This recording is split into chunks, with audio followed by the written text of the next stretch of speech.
Hey everyone, today we're stepping back into the grocery routines of the 1960s and 1970s, when a shopping trip often began long before anyone touched a cart. It began with pantry doors standing open, a refrigerator humming beside a Formica counter, and a pencil resting near a folded sheet of paper. Someone checked the flour canister, counted the cans of green beans, lifted the lid from the sugar bowl, and stared into a freezer compartment edged with frost. A grocery list was not simply a reminder of what sounded good. It was an inventory, a meal plan, and a warning about how much money remained until payday. Many families did not enter the supermarket expecting inspiration to strike beneath the fluorescent lights. They arrived with a plan because an unplanned package of cookies and extra roast, or one cheerful box promoted by a television commercial, could disturb the week's household arithmetic. Over the course of this documentary, we will revisit 25 grocery habits that became less common after the 1970s, beginning with the quiet ritual that decided everything else, checking what the family already had before writing down what it needed. If stories about forgotten American foods, grocery habits, kitchen rules, and family traditions bring back memories for you, please like the video and subscribe to Forgotten American Home. Which old grocery habit do you remember most clearly, and what item did your family always check before making the weekly list? The habits in this episode are not meant to describe every household. Shopping routines varied by region, income, family size, transportation, and access to stores. But each habit once shaped everyday life for many American families, and each reveals how much work could hide behind one ordinary bag of groceries. The first habit began with inspection.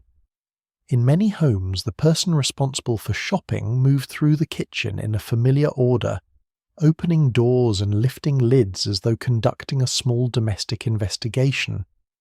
The bread box came first in some families because breakfast toast and school sandwiches could use a loaf faster than anyone expected. Then came the pantry shelves where canned tomatoes soup, peaches tuna shortening coffee, and boxes of cereal stood in rows that were rarely as complete as they had appeared from across the room. A can pushed to the back might be forgotten until it was discovered beneath a layer of dust. A nearly empty box might contain only enough cereal to disappoint one child. The refrigerator required closer judgment. Milk could look plentiful until the carton was lifted. Margarine might be reduced to one scraped corner. 3 eggs could still make breakfast, but not breakfast and a cake. The freezer held more mystery.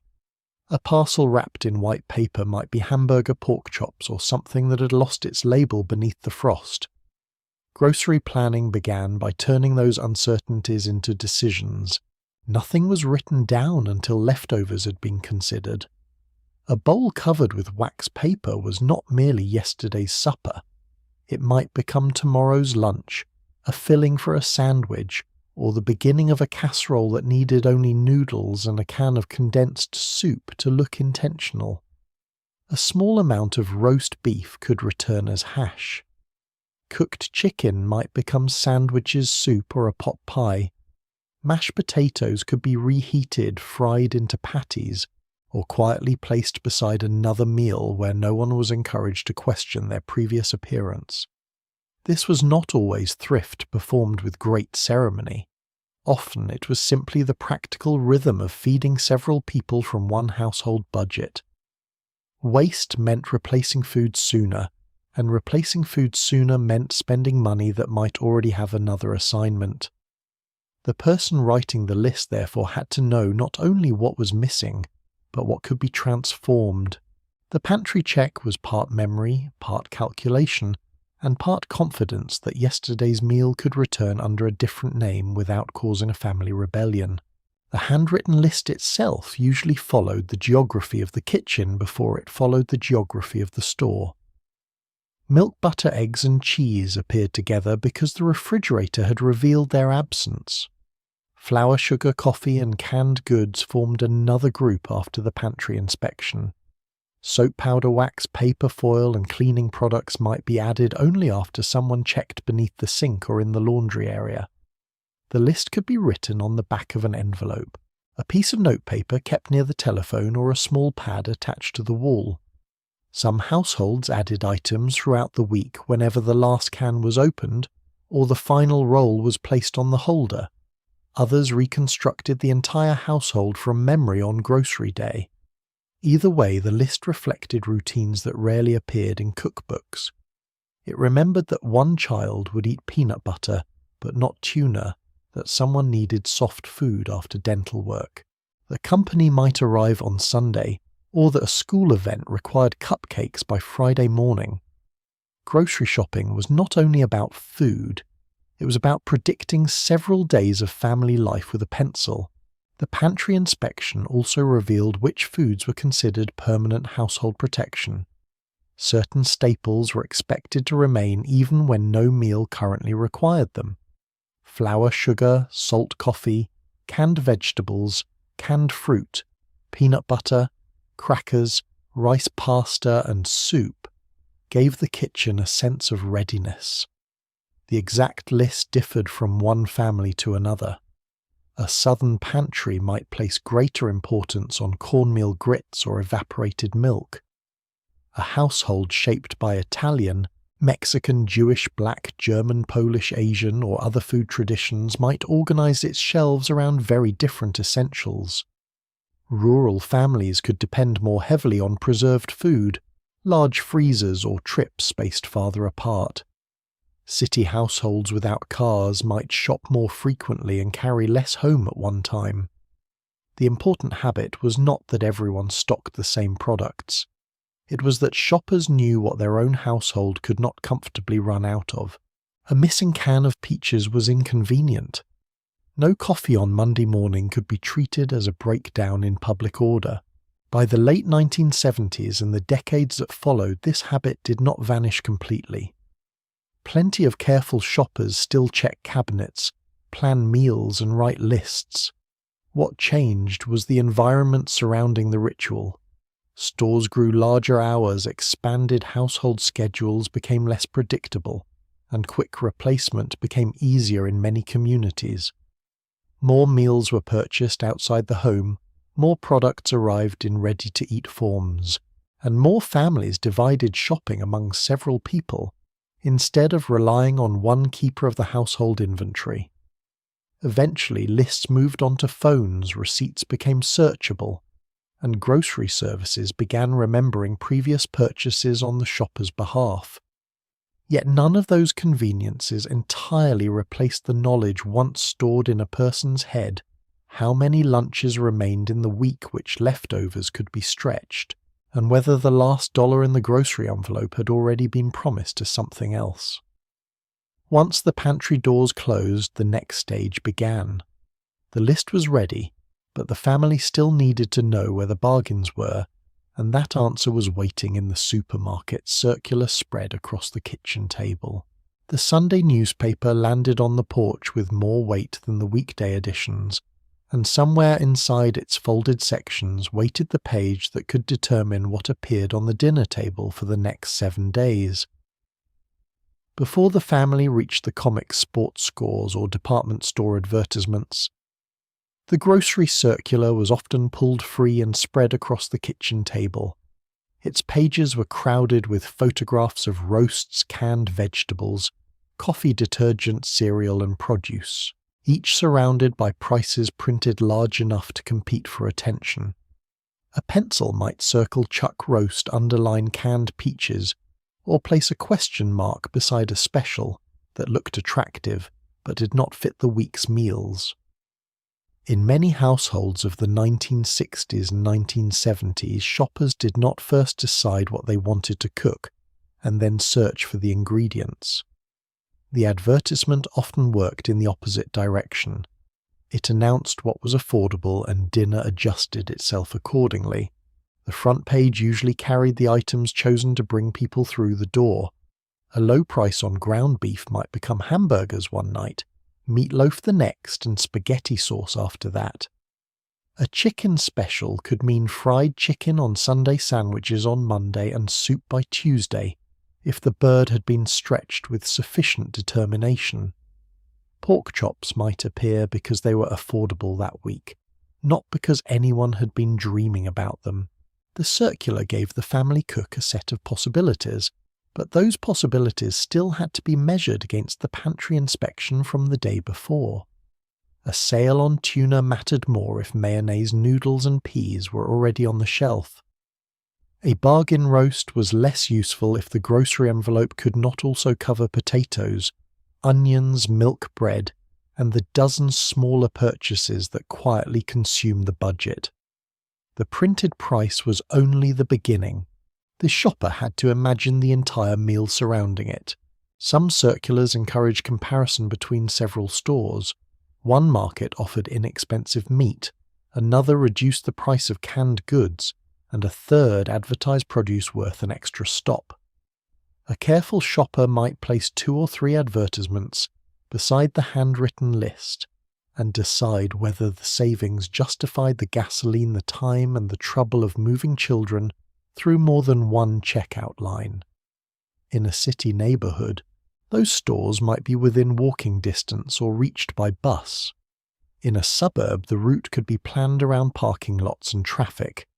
In a rural area, the distance between stores might make comparison less practical, no matter how attractive the advertised price appeared. The grocery circular promised choice, but geography still decided how much of that choice was real. Saving a few cents on coffee was not a victory if the trip required half an hour in the opposite direction. The advertisements also created a weekly vocabulary of abundance. Words such as special value, family pack and limit appeared beside bright photographs of products, arranged more perfectly than they would ever look in an actual cart. A roast sat beneath a sprig of parsley. Oranges formed a flawless pyramid. Cans were stacked with their labels facing forward as though no supermarket employee had ever watched a customer remove the bottom one, yet experienced shoppers learned to read past the performance.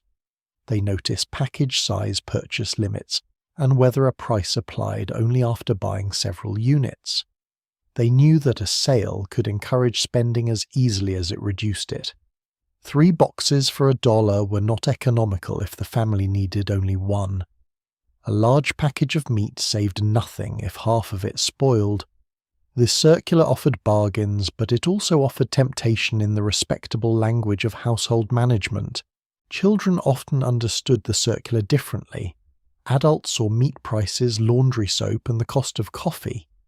Children noticed cereal mascots, cookies, frozen desserts, and bottles of brightly coloured drinks. A child might point to a picture and argue that the sale itself proved the product belonged in the cart. The parent unfortunately understood that advertising had no authority over the cash envelope. This small conflict played out at kitchen tables and supermarket aisles across the country. The child saw a box. The adult saw breakfast multiplied by the number of mornings before payday. Sometimes the request succeeded because the product was genuinely discounted because a coupon had been saved, or because one treat could be fitted into the plan. Sometimes the answer remained no, and the circular returned to its less glamorous purpose of deciding between chicken thighs and hamburger. Seasonal events changed the entire page. Before Thanksgiving, turkey's canned pumpkin stuffing ingredients, cranberries, and baking supplies crowded the advertisement. Summer brought hot dogs, charcoal paper plates, watermelon, and picnic foods. Back-to-school weeks emphasized sandwich bread, peanut butter, lunchbox snacks, and drink mixes. The circular did more than announce prices. It reminded the household what time of year it was, and what meals the family was expected to prepare. A church supper, school event, visiting relatives, or holiday weekend could turn one week's list into a much larger operation. The shopper might wait for sugar flour, canned fruit, or shortening to go on sale before beginning a season of baking. A freezer could make those decisions even more strategic, allowing meat or bread to be purchased when the price was favourable, and stored beneath layers of frost until needed. The weekly circular never controlled every household in the same way. Some shoppers followed family recipes that required certain ingredients regardless of price. Others relied on neighborhood stores whose advertisements were smaller or non-existent. Families receiving food assistance shoppers without transportation, and households living far from competing supermarkets had different limits on where and how they could chase specials. But for many people, the newspaper page served as a bridge between the family budget and the family menu. It turned prices into meals before the cart ever moved. Once the useful bargains had been circled, the paper remained on the table beside the grocery list, ready for another layer of savings. Soon the kitchen scissors would appear, and the quiet search would begin for coupons small enough to be lost, valuable enough to save and almost certain to expire one day before someone remembered them. The kitchen scissors were not always kept for recipes string or stubborn packages. On certain evenings they moved across newspaper pages with slow, careful snips, cutting around small rectangles that promised a few cents off coffee, cereal, detergent, canned soup, toothpaste, or a dessert mix the family might not otherwise have considered. The grocery circular had already decided which meals looked affordable. Coupons added another layer of calculation. A shopper leaned over the kitchen table, separated useful offers from advertising clutter, and tried not to cut through the expiration date, or the tiny sentence explaining that 2 packages had to be purchased before the savings applied. The finished pieces were gathered into an envelope, a small box, or one compartment of a recipe card file. By the 1960s and 1970s, clipping coupons had become familiar work in many households, but it was never as simple as merely finding a discount. The coupon had to match a genuine need survive until grocery day travel safely to the store and reappear from the bottom of a purse before the cashier closed the drawer. Some households treated coupon saving casually. A few promising pieces were tucked beside the handwritten grocery list and used if anyone remembered them. Others developed systems worthy of a modest records office. Coupons might be divided into meat, dairy, canned goods, baking supplies, cleaning products, and personal care. They could be stored in envelopes labeled with pencil arranged in a small accordion file, or placed behind recipe dividers that had long ago stopped containing only recipes. The organizer usually knew which coupons were nearing expiration, which products were regularly purchased, and which attractive offers were not actually useful. That last distinction mattered. Saving 10 cents on a box no one wanted was not thrift. It was paying 90 cents for evidence that advertising had won. Experienced shoppers learned to ignore coupons for unfamiliar products unless the reduced price justified the experiment. Even then, the family still had to eat the result, and children were often unforgiving reviewers of anything introduced under the phrase "it was on sale." The real pleasure came when a coupon matched an advertised special. The newspaper circular might lower the price of coffee while a manufacturer's coupon reduced it again. A box of detergent already needed for the laundry room could become a more satisfying purchase when a small paper rectangle lowered the total at the register. Shoppers sometimes planned part of the trip around these combinations, comparing package sizes and checking whether the coupon applied to the exact variety shown on the shelf. A discount for a large box was useless if the smaller size remained cheaper. A coupon for 2 cans required deciding whether the pantry had room and whether the family would use both. The arithmetic was rarely difficult, but it was constant. The shopper balanced cents saved against money spent storage space brand loyalty, and the possibility that a child would reject the new cereal after one bowl.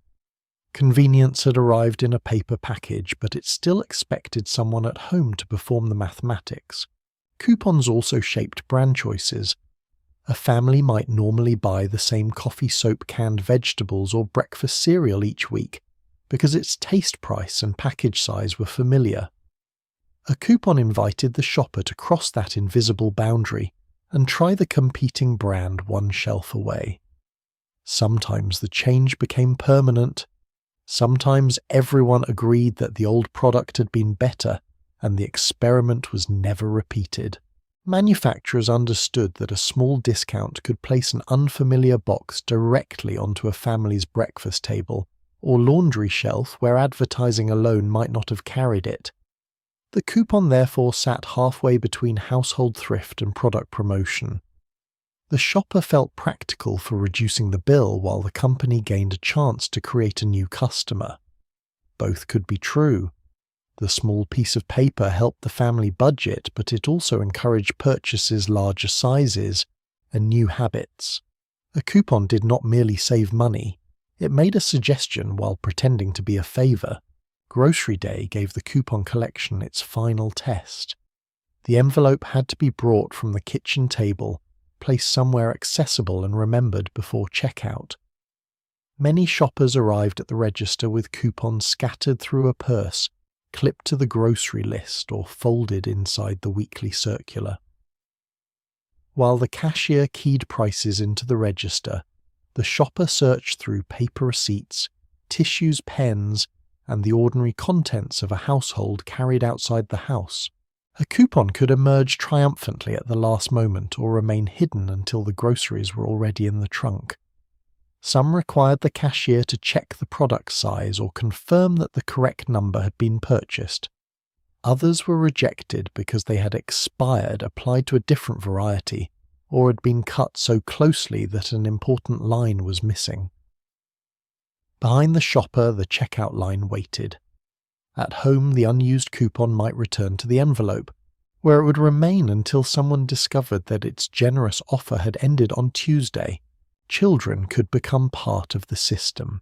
They helped cut along dotted borders, sorted coupons into piles, or searched the newspaper for products they recognized. Their idea of a necessary coupon naturally favored cookies, sweetened cereal, gum pudding, and anything whose package included a prize. Adults were more interested in coffee flour, shortening canned goods, soap and detergent. The difference revealed the household budget in miniature. Children saw the possibility of a treat. Parents saw 30 breakfasts, several loads of laundry, and a grocery total that had to remain below a fixed amount.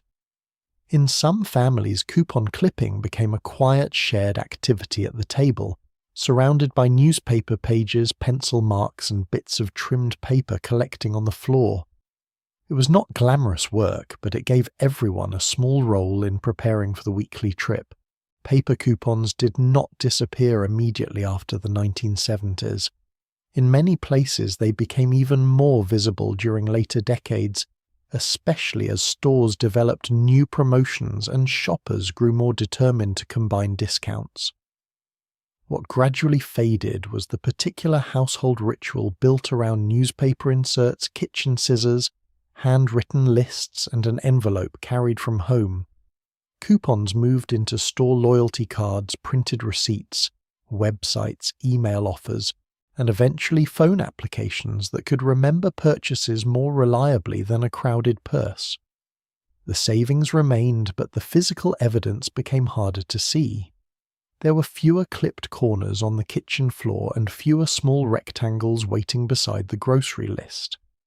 Yet before those coupons became digital, another paper reward had already turned supermarket spending into a much larger household dream. At the checkout counter, sheets of trading stamps were waiting to be carried home, pasted into books, an exchange for something the family hoped would make the kitchen or living room feel complete. The stamps arrived at the end of the grocery trip in small sheets, usually after the cashier had rung up the final can, counted the coupons, and closed the register drawer. They were not money, although they were treated with surprising seriousness. In many American households of the 1960s and 1970s, trading stamps such as S&H green stamps turned ordinary supermarket purchases into the promise of something larger: a lamp, a toaster, a set of dishes, a blanket. or another household object chosen from a redemption catalogue. The number of stamps depended on how much had been spent and on the store's particular promotion. A clerk might hand them over with a receipt, or a small machine might dispense them in a strip that immediately threatened to fold onto itself.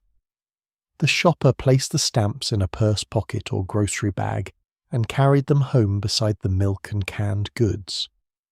Unlike a coupon, which reduced the cost of today's purchase, trading stamps suggested that enough careful shopping could eventually produce tomorrow's reward. At home, the stamps usually entered a second stage of labour. They had to be counted, arranged, moistened, and pressed into books printed with rows of waiting spaces. Some families used a damp sponge, others used a dish of water or the edge of a wet cloth. Children were often recruited because the work looked like a craft project, and because adults understood that enthusiasm was useful when several pages remained empty. The stamps curled at the corners, stuck to fingers slid out of line, and occasionally attached themselves to the table more firmly than to the book. Licking them was possible, but after enough rows the reward began to taste less like a new appliance and more like a poor decision. A completed page brought satisfaction. A completed book felt like progress. Several completed books stacked in a kitchen drawer or cabinet represented months of groceries, transformed into something the family could point to and say they had earned. The redemption catalogue gave the stamps their emotional power. Its pages displayed household goods in clean photographs that made every object look capable of improving family life. There were kitchen tools, cookware, clocks, towels, small appliances, lamps, toys, sporting goods and gifts that appeared more impressive because they could not simply be placed in the cart beside the bread. The family had to wait. A child might study the toy section while a parent considered dishes or a coffee maker. Someone counted the filled books, checked the required total, and discovered that the desired item remained several grocery trips away. That distance was part of the system. Trading stamps encouraged shoppers to return to the same store and keep collecting the same kind of reward. To the household, however, the process could feel like disciplined saving. No cash had been placed in a bank, but the books in the drawer gave ordinary spending a visible result. Choosing the reward could create a small domestic debate. A child argued for a bicycle accessory or game. An adult preferred something practical enough to justify all those damp evenings at the kitchen table. A lamp could improve the living room. A set of glasses could replace the mismatched collection in the cabinet. A toaster was difficult to oppose because breakfast occurred every day, and therefore carried the authority of routine.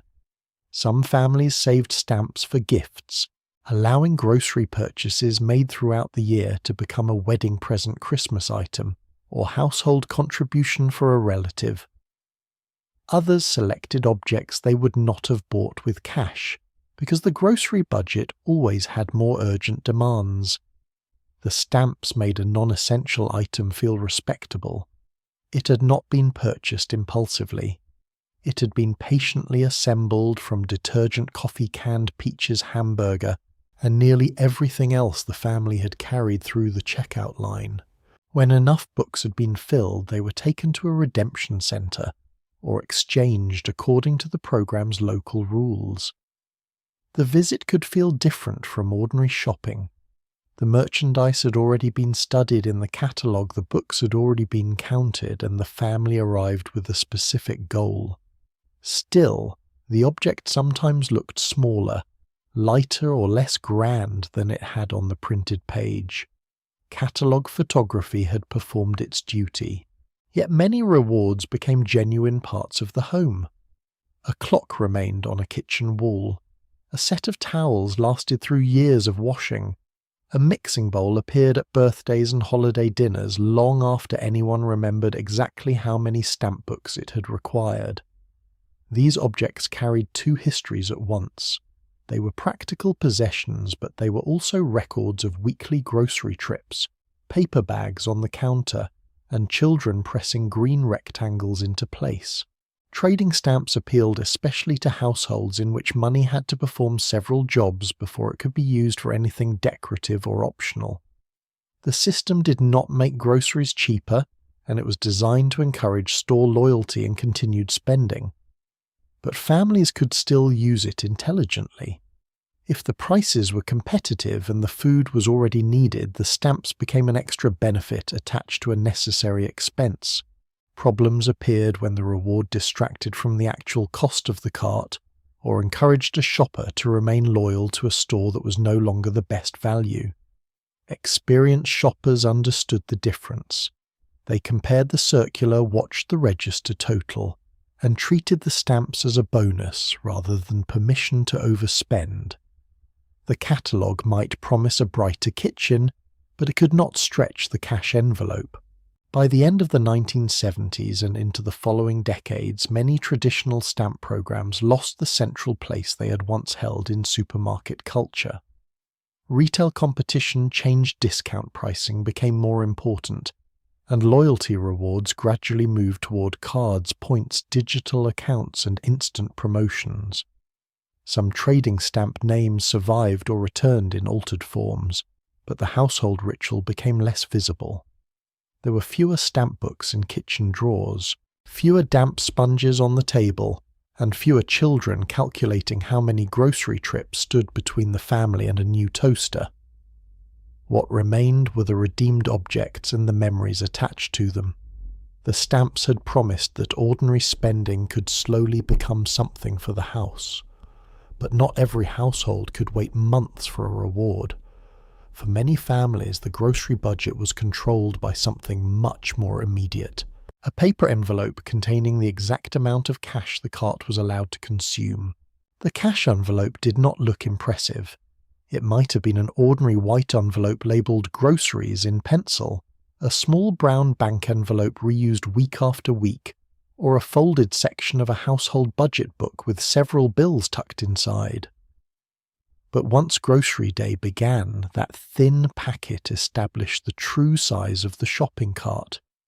In many families of the 1960s and 1970s, money for food was separated from money for rent, electricity, gasoline, school expenses, and other household needs. The amount might come from a weekly paycheck, a carefully divided monthly income, or whatever remained after the most urgent bills had been paid. There was no electronic balance to check in the cereal aisle, and no credit card automatically expanding the budget when the cart became ambitious. The shopper could feel the remaining money through the paper.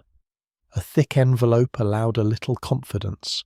A thin one encouraged closer attention to every package, every extra item, and every child who suddenly believed the family needed a new kind of cookie. Before leaving home, the shopper might count the bills at the kitchen table and write the total near the bottom of the grocery list. Some families divided the money even further. A portion was mentally reserved for milk, bread, meat, and other necessities before anything optional entered the cart. Another small amount might be protected for produce, laundry soap, or a household item that could not wait until the next trip. The process required knowing which purchases were flexible and which were not. Coffee could sometimes be bought in a smaller can. A roast could become hamburger. Fresh peaches could become canned peaches or disappear from the list entirely. But a family with school children still needed sandwich bread, something to place between the slices, and enough milk to survive breakfast. The cash envelope turned every choice into a comparison between what looked desirable beneath the supermarket lights and what the household would notice most if it were missing. As the cart moved through the store, many shoppers kept a running total. Some added prices with a pencil along the edge of the grocery list. Others rounded every amount upward and trusted mental arithmetic. A can priced at 38 cents became 40. A package costing 76 became 80. The method was not exact, but it created a protective margin for taxes where applicable a forgotten item or a price that had been read incorrectly. Experienced shoppers developed a quiet rhythm Lift the product, inspect the price, place it in the cart, add the amount and continue. Children often disrupted this rhythm by introducing objects that had not passed through the calculation. A cereal box might appear beneath the bread. A bag of candy could be discovered beside the canned soup. The parent removed it, the child returned it, and the grocery budget briefly became a negotiation conducted in front of strangers. The envelope did not care how appealing the package looked. It contained the same number of dollars it had contained in the parking lot. The most difficult decisions often came at the meat counter. Meat could consume a large share of the grocery money, and the difference between two cuts affected several meals. A shopper examined package weight's fat bone and the number of people expected at the table. Ground beef could become meatloaf, hamburgers, spaghetti sauce, or a casserole. A whole chicken might provide dinner sandwiches and soup if handled carefully. A smaller roast could look generous when surrounded by potatoes, carrots, gravy, and bread. The decision was not simply which meat cost less. It was which purchase could be divided, stretched, reheated, or transformed without making the family feel that the same supper had returned 3 nights in a row, wearing only a different sauce. The cash envelope rewarded imagination. It also made clear that convenience had a price. Individually portioned foods, prepared items, and attractive packages often cost more than the household labor required to turn a basic ingredient into several meals. Near the end of the trip, the cart entered its final inspection. The shopper might stop beside a quiet shelf, move several items aside, and estimate the total again. Necessary purchases remained. Optional ones were judged. A dessert mix, soft drink magazine, or special snack could be removed if the number had climbed too high. Sometimes a better week allowed one small treat to stay. Sometimes the envelope had already delivered its answer. This moment could be invisible to other shoppers, but it represented the center of household budgeting. The person controlling the cart had to disappoint someone now in order to prevent a more serious shortage later. A child might remember only that the cookies went back. The adult understood that the same money still had to cover lunches on Thursday, milk on Saturday, and perhaps an unexpected expense before the next paycheck. Thrift was not always a collection of clever tips. Often it was the ability to put an appealing object back on the shelf without announcing why. Checkout revealed whether the calculations had worked. The cashier keyed each price into the register, while the shopper watched the total rise. Bills remained inside the envelope or purse until the final amount appeared. If the estimate had been accurate, there might be a few dollars left for another small trip later in the week.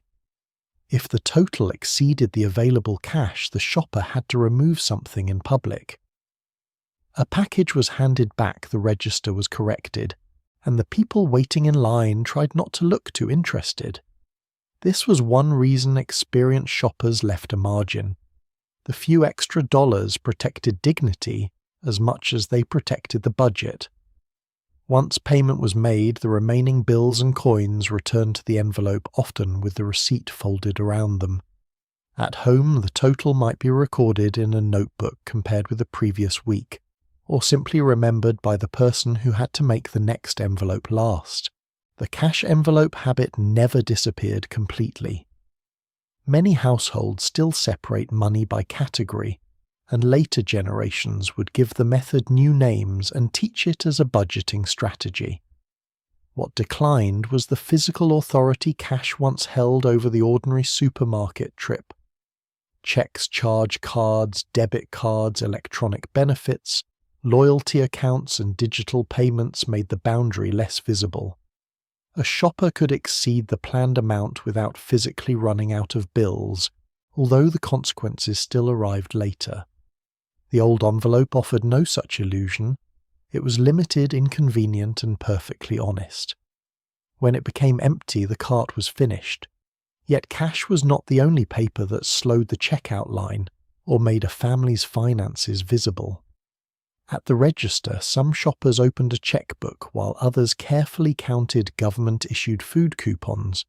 and both routines required the cashier to pause before the groceries could move toward the bags.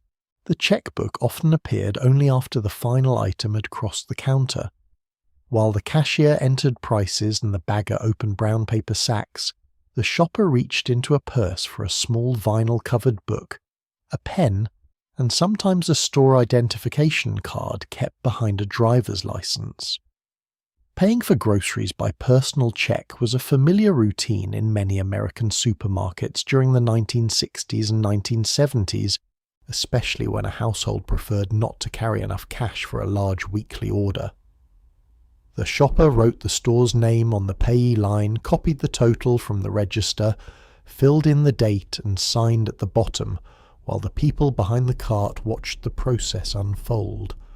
The amount was then entered into the check register, usually beside an earlier payment for gasoline, electricity, or the telephone bill. A mistake meant crossing out a number starting again, or performing hurried subtraction under fluorescent lights. The transaction required paper handwriting, identification arithmetic, and trust that the bank account would still contain enough money when the check arrived for processing. It was slower than placing a card against a machine, but at the time the delay belonged naturally to checkout. Regular shoppers sometimes had an easier experience because the cashier or store manager recognized them. In smaller communities, a familiar face and a known local bank could make the check feel almost personal. Larger supermarkets were more likely to require identification approval or a store-issued check cashing card.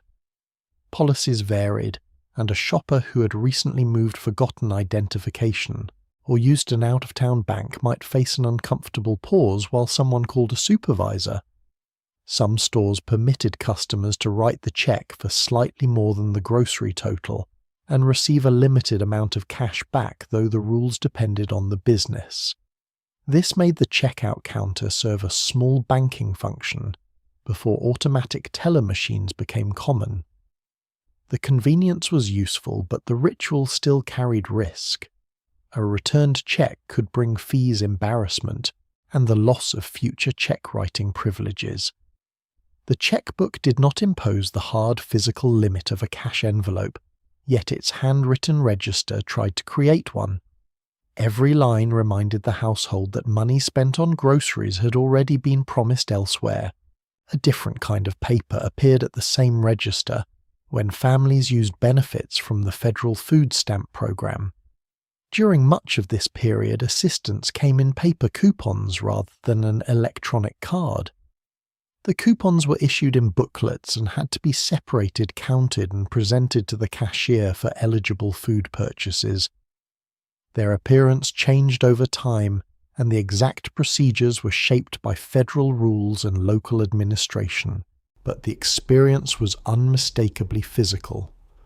A parent might hold several coupons beneath the grocery list, while the cashier separated food from soap paper products, cigarettes, or other items the program did not cover. If the household needed both groceries and non-food necessities, the order could require more than one form of payment. Coins, cash, or a check might follow the coupons across the counter, what a modern electronic system can complete with one quiet card transaction once required visible pieces of paper, careful sorting, and a cashier who understood which items belonged in which total. That visibility mattered. A family using paper food stamps could not always pass through checkout without revealing something about its financial circumstances to neighbors, classmates, parents, or strangers standing nearby. The coupons were designed to help households purchase food, but the act of using them could carry embarrassment created by public attitudes rather than by the family itself. A shopper might organize the coupons before reaching the register to reduce delay. Children might be told to remain quiet, keep close to the cart, or stop asking for items that could not be purchased. The cashier might handle the transaction with ordinary professionalism, or the process might attract unwanted attention when an item had to be removed or paid for separately. For families already measuring milk, bread, meat and school lunches against a limited budget checkout could feel like one more examination. There was nothing quaint about needing assistance. The historical memory lies in the paper system and the public procedure, not in romanticising the hardship that made the benefits necessary. Both the cheque writer and the food stamp recipient faced the same slowly rising register total, but the paper in their hands represented very different circumstances. One shopper used a bank account to delay the movement of money for several days. Another used a public program intended to protect the household's ability to eat. Yet both transactions demanded preparation before reaching the cashier. Cheques had to be signed and recorded. Food coupons had to be counted and matched to eligible purchases. If the cart contained cleaning powder, toilet tissue, pet food, or another non-food item, the shopper needed a second method of payment ready. A busy register could become a stage for household arithmetic, government rules, store policy and personal dignity, all while frozen food softened and a child leaned against the cart asking how much longer it would take. Checkout was not yet designed to make payment nearly invisible. Money announced itself in handwriting paper, booklets, identification cards, coins, and the pause required, while everyone confirmed that the transaction was acceptable. Personal checks remained common well beyond the 1970s, and paper food coupons also continued for years before electronic benefit systems gradually replaced them across the country. Their decline did not happen on one date or in every community at the same speed. Debit cards, electronic authorization, automatic record keeping, and benefit cards eventually removed much of the paper from the process. Transactions became faster and often more private, though financial limits did not disappear simply because the register stopped showing them so clearly. The old checkout line exposed the machinery of the household budget. You could see the cheque being written, the coupons being counted, the bills being unfolded, and the unwanted item being set aside. Before payment reached that final moment, however, shoppers relied on another form of visible information. Every can, jar, and cereal box often carried its own price, stamped or stuck directly onto the package waiting to be read before the cashier's fingers ever touched the keys. A small price sticker could tell an entire grocery story before the package ever reached the register. It might be pressed onto the lid of a coffee can, wrapped around the neck of a jar, or placed crookedly across the corner of a cereal box. On canned goods, the price could appear in dark ink stamped directly onto the metal top or paper label. Frozen packages sometimes carried stickers that loosened in the cold and clung more firmly to a shopper's fingers than to the box. In many supermarkets of the 1960s and 1970s, each item was individually marked because the cashier could not simply scan a code and allow a computer to identify the product. The shopper lifted a can of peaches, turned it in one hand, and found the exact amount the store intended to charge. Price information travelled home with the groceries remained visible in the pantry, and sometimes stayed on the package until the last spoonful was served. The number was not hidden on a shelf label several feet away. It belonged physically to the object. Store employees created this information one item at a time. Before opening or during slower hours, clerks worked through boxes of merchandise with pricing tools, ink markers, or rolls of adhesive labels. Each can jar, box, and bottle had to receive the correct figure before it reached the shelf. A sale required more work. Old prices might be covered, crossed out, or replaced, while promotional signs announced the temporary reduction. If the store received dozens of cases of canned vegetables, someone had to open the cartons, price every unit, arrange the labels toward the aisle, and stack them without creating a small aluminum landslide. The process was repetitive, physical, and vulnerable to mistakes. One package might be overlooked. Another could receive the price intended for a neighbouring product. A sticker could fall off or be switched by a customer hoping that the cashier would not notice. Modern checkout systems shifted much of this work into electronic databases and shelf labels, but earlier supermarkets carried the cost of pricing directly on the merchandise and on the hands of the clerks who prepared it. For shoppers, individual pricing made comparison immediate but not always simple. A person could hold 2 jars of mayonnaise side by side and see which one cost less without searching for the proper shelf tag. The same was true for coffee detergent, canned fruit, or boxes of crackers. Yet package sizes still complicated the decision. A larger box might display a higher price while offering more for each cent. A smaller one might fit the cash envelope even if it was less economical over time. Experienced shoppers learned to judge weight, quantity, and household use along with the marked figure. They knew that the family-sized package was only a bargain if the family would finish it, and that a lower-priced brand was not helpful if everyone refused to eat it. The sticker provided a number, not an answer. A shopper still had to decide whether 2 extra ounces justified the extra cost, whether the pantry had room, and whether this was the week to remain loyal to the familiar label or test the cheaper one. The printed price also became part of household memory after the groceries were unpacked. A can of soup on the pantry shelf retained evidence of what it had cost several weeks earlier. A homemaker preparing the next grocery list could pick it up, see the old number, and recognize that the new advertised price was not much of a bargain. A package purchased before a price increase might sit beside a newer one, carrying a larger sticker, creating a tiny record of inflation inside the cabinet. During the 1970s, when food prices became a serious concern for many families, these comparisons could feel especially important. Shoppers noticed when coffee, meat, sugar, or canned goods rose again, because the evidence remained attached to the products. There was no need to remember every figure perfectly. The pantry itself kept receipts in miniature. A child might see only a row of cans. The adult controlling the grocery budget saw last month's prices standing beside this month's worries. Individual markings could also create unexpected moments at checkout. A sticker might be missing, blurred, or placed where the cashier could not see it. The cashier turned the package over, searched the corners, and finally held it up for inspection. If no price appeared, someone called toward another employee or sent a bagger back through the store to check the shelf. The line stopped. Frozen vegetables softened. Children shifted their weight, and every shopper behind the cart briefly became interested in the cost of 1 jar of pickles.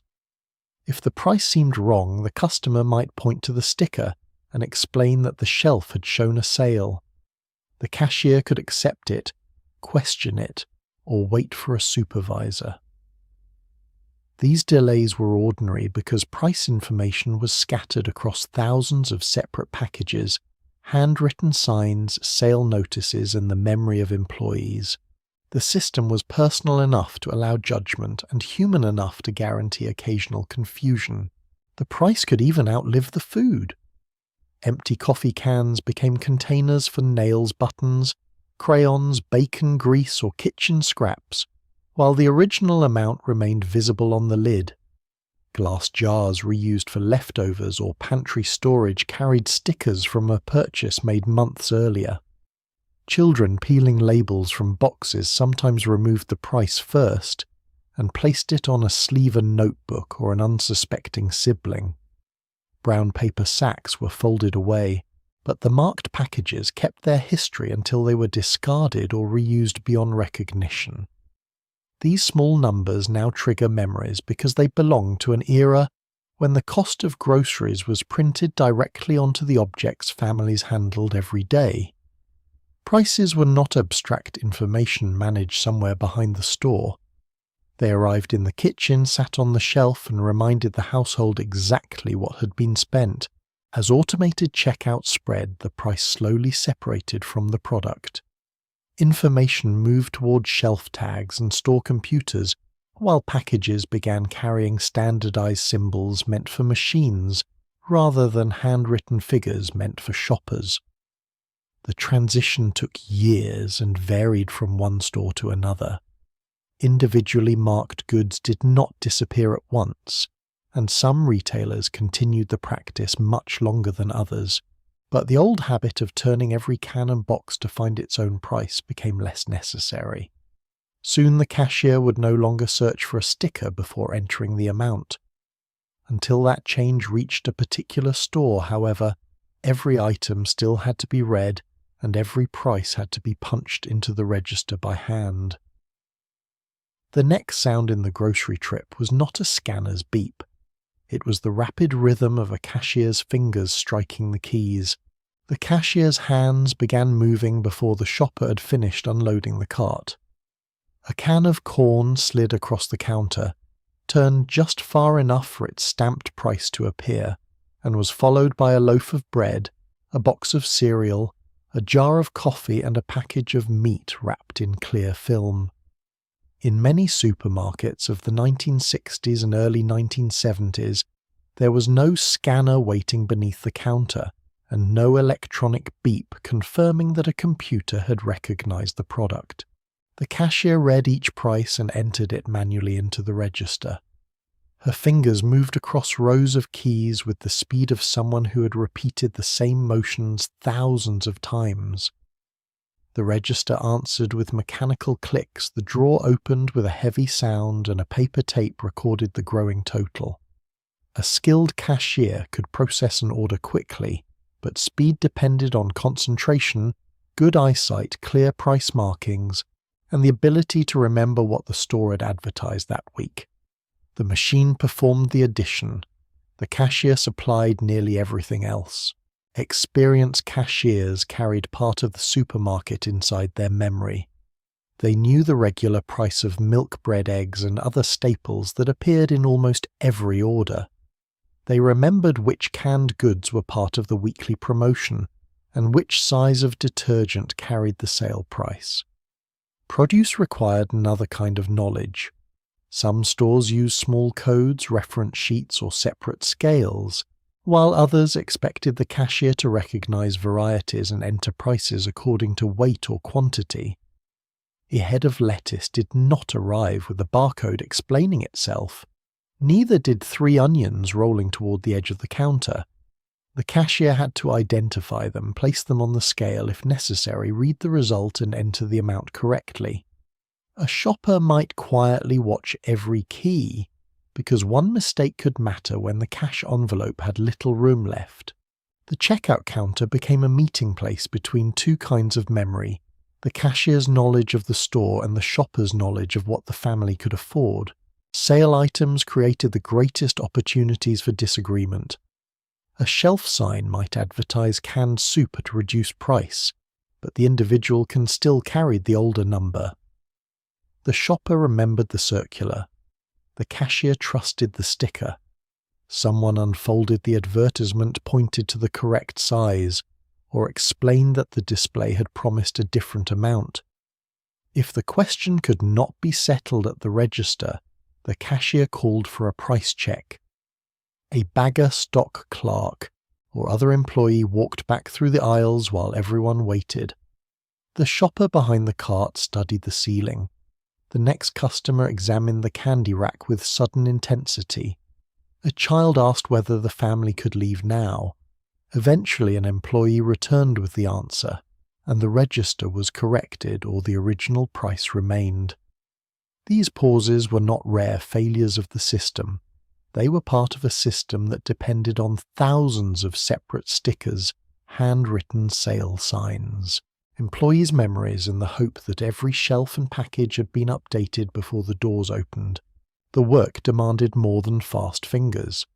Cashiers stood for long periods, lifted heavy items, handled cash, counted change, recognized coupons, checked identification, separated taxable or ineligible products where required and remained polite, while customers questioned prices.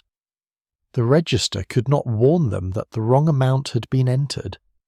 A misplaced digit might turn a modest purchase into something alarming, forcing the cashier to cancel the entry and begin again. At the end of a shift, the money in the drawer had to agree with the sales recorded on the tape. Too much or too little suggested an error somewhere among hundreds of transactions. The public saw a woman pressing keys. The store relied on her to combine memory arithmetic, product recognition, customer service, and physical endurance without slowing the line. Convenience for the shopper often rested on work that became visible only when something went wrong. Children tended to find the register fascinating. The keys rose in orderly rows, the numbers appeared behind a small window, and the drawer opened with a sound that suggested something important had just happened.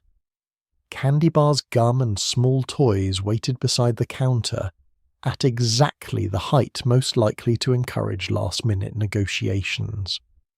While the cashier entered prices, a child could still attempt to add one final item to the order.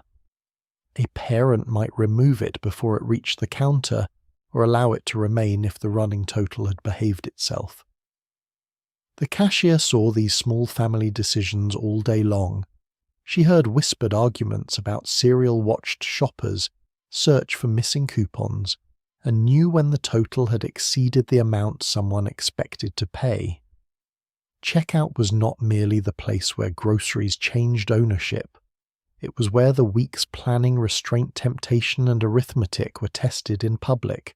During the 1970s, automated scanning began to offer a different future.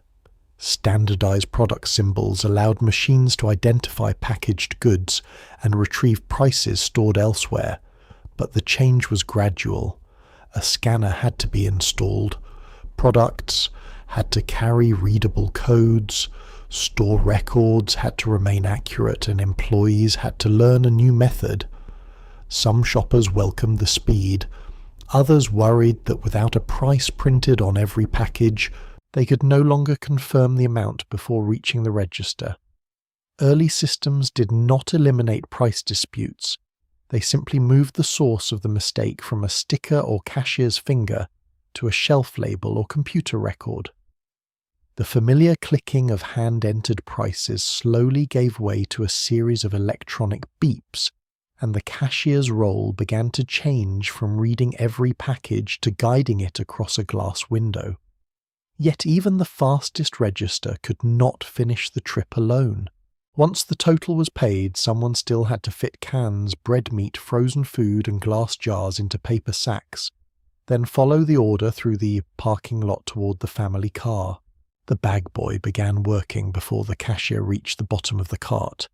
He snapped open a brown paper sack with both hands, squared its corners against the counter, and started building the grocery order from the bottom upward. Heavy cans went first. Glass jars followed where they would not strike one another. Meat was kept away from soap powder. Bread was protected from everything with an edge. And eggs were placed near the top where one careless can of tomatoes could turn breakfast into a cardboard emergency.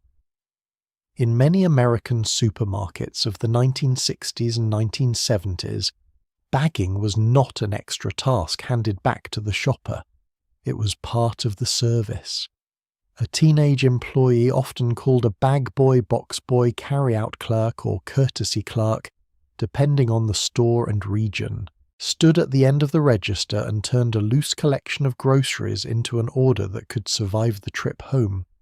His work looked simple until a family arrived with canned goods, frozen vegetables, a gallon of milk, 2 loaves of bread, cleaning products, and enough glass bottles to test both balance and judgment. Good bagging required an understanding of weight, temperature, leakage, and family patience. Frozen foods were grouped together so they would remain cold during the drive. A sweating carton of ice cream did not belong beside a paper box of laundry detergent. Raw meat was wrapped or separated when store practices allowed, especially if the package had begun to leak around the edges. Produce needed room to breathe, but not enough freedom to roll through the trunk. Bananas stayed above the canned soup. Tomatoes stayed above nearly everything. Bread stood upright or rested across the top where it could still be crushed by one enthusiastic hand closing the sack. The bagger had to use enough paper bags to protect the order without using so many that the manager noticed. A carefully packed sack was dense, stable, and possible to lift. A badly packed one had a glass jar leaning against the side, a loaf disappearing beneath canned peaches, and a bottom that looked ready to surrender before reaching the parking lot. As each bag filled, it was moved into a second cart or onto a lower platform near the register. The shopper might remain beside the cashier, writing a check, counting cash, or arranging coupons while the groceries were already beginning their journey toward the door. When payment was complete, the bagger often took control of the loaded cart. He pushed it through the automatic doors or past the store entrance and followed the customer into the parking lot. This service mattered because a weekly grocery order could be heavy. Children could be difficult to manage, and not every shopper was physically able to lift several paper sacks into a trunk. A mother might hold a toddler by the hand while another child wandered beside the cart. An older customer might walk ahead and unlock the car. Rain, snow, summer, heat and wind did not cancel the task. The bagger kept one hand on the cart and tried to prevent a tall sack of cereal boxes and paper goods from becoming the parking lot's next moving attraction. The family car introduced another packing problem. A large sedan trunk offered generous space, but it also had corners, tools, a spare tyre, perhaps a folded stroller, and whatever had been left there since the previous weekend. Station wagons allowed groceries to be placed behind the rear seat, though a sudden stop could still send a jar rolling forward. The bagger asked where the customer wanted the order and began loading the heaviest sacks first. Frozen goods might be kept together for quick removal at home. Bread and eggs were placed last, ideally where no one would forget them, and set a larger bag on top. A watermelon required its own secure position. Bottles had to remain upright. The shopper sometimes gave instructions based on the route home, the weather or long experience with a trunk lid that closed only when everything leaned in the correct direction. By the time the last bag was loaded, the cart stood empty, and the groceries formed a paper landscape waiting to be carried into the kitchen.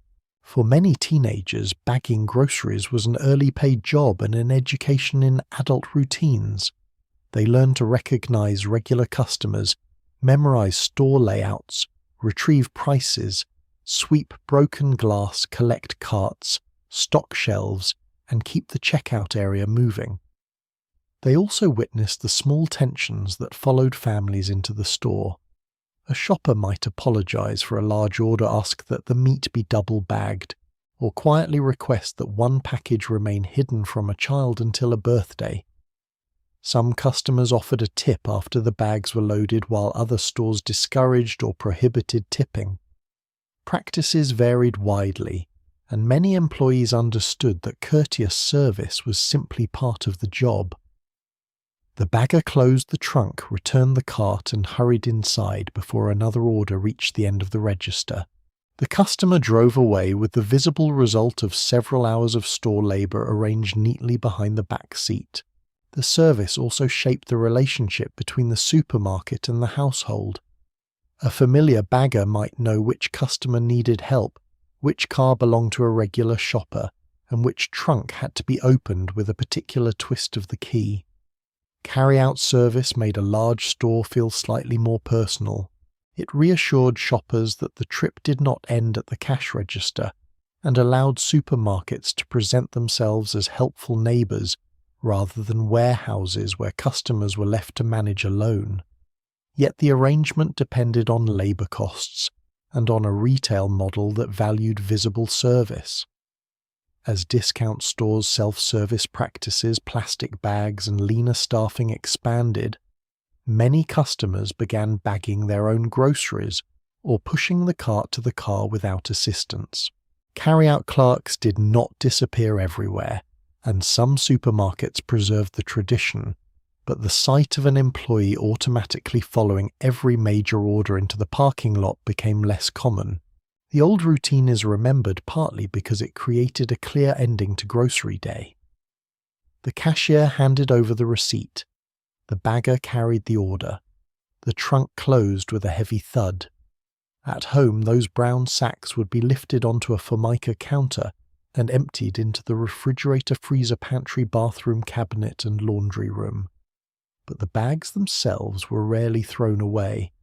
They were folded flat, tucked beside a cabinet or under the sink, and saved for work that had nothing to do with groceries. Long after the bag boy returned the cart to the store, the paper sacks continued serving the household as lunch bags, trash liners, book covers, wrapping paper, and nearly anything else that required a sturdy rectangle of brown paper. The brown paper grocery sack rarely reached the trash after a single trip. Once the milk, canned vegetables, cereal, meat, and cleaning products had been removed from the kitchen counter, the empty bags were inspected almost as carefully as the groceries themselves. A sack with a dry bottom and unbroken handles, if it had handles at all, was folded flat along its original creases and tucked beneath the sink beside the refrigerator, inside a pantry, or between a cabinet and the wall. In many American homes of the 1960s and 1970s, paper grocery bags formed a quiet household supply of their own. They had already carried food from the supermarket, but that was only their first assignment. Their thick brown paper could hold trash, wrap parcels, cover school books, collect newspapers, protect a floor, or become a lunch bag large enough for several sandwiches. Throwing away a perfectly good sack after one use could seem almost careless.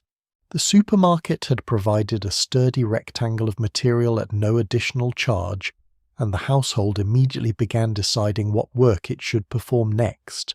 One of the most common jobs waited beneath the kitchen sink.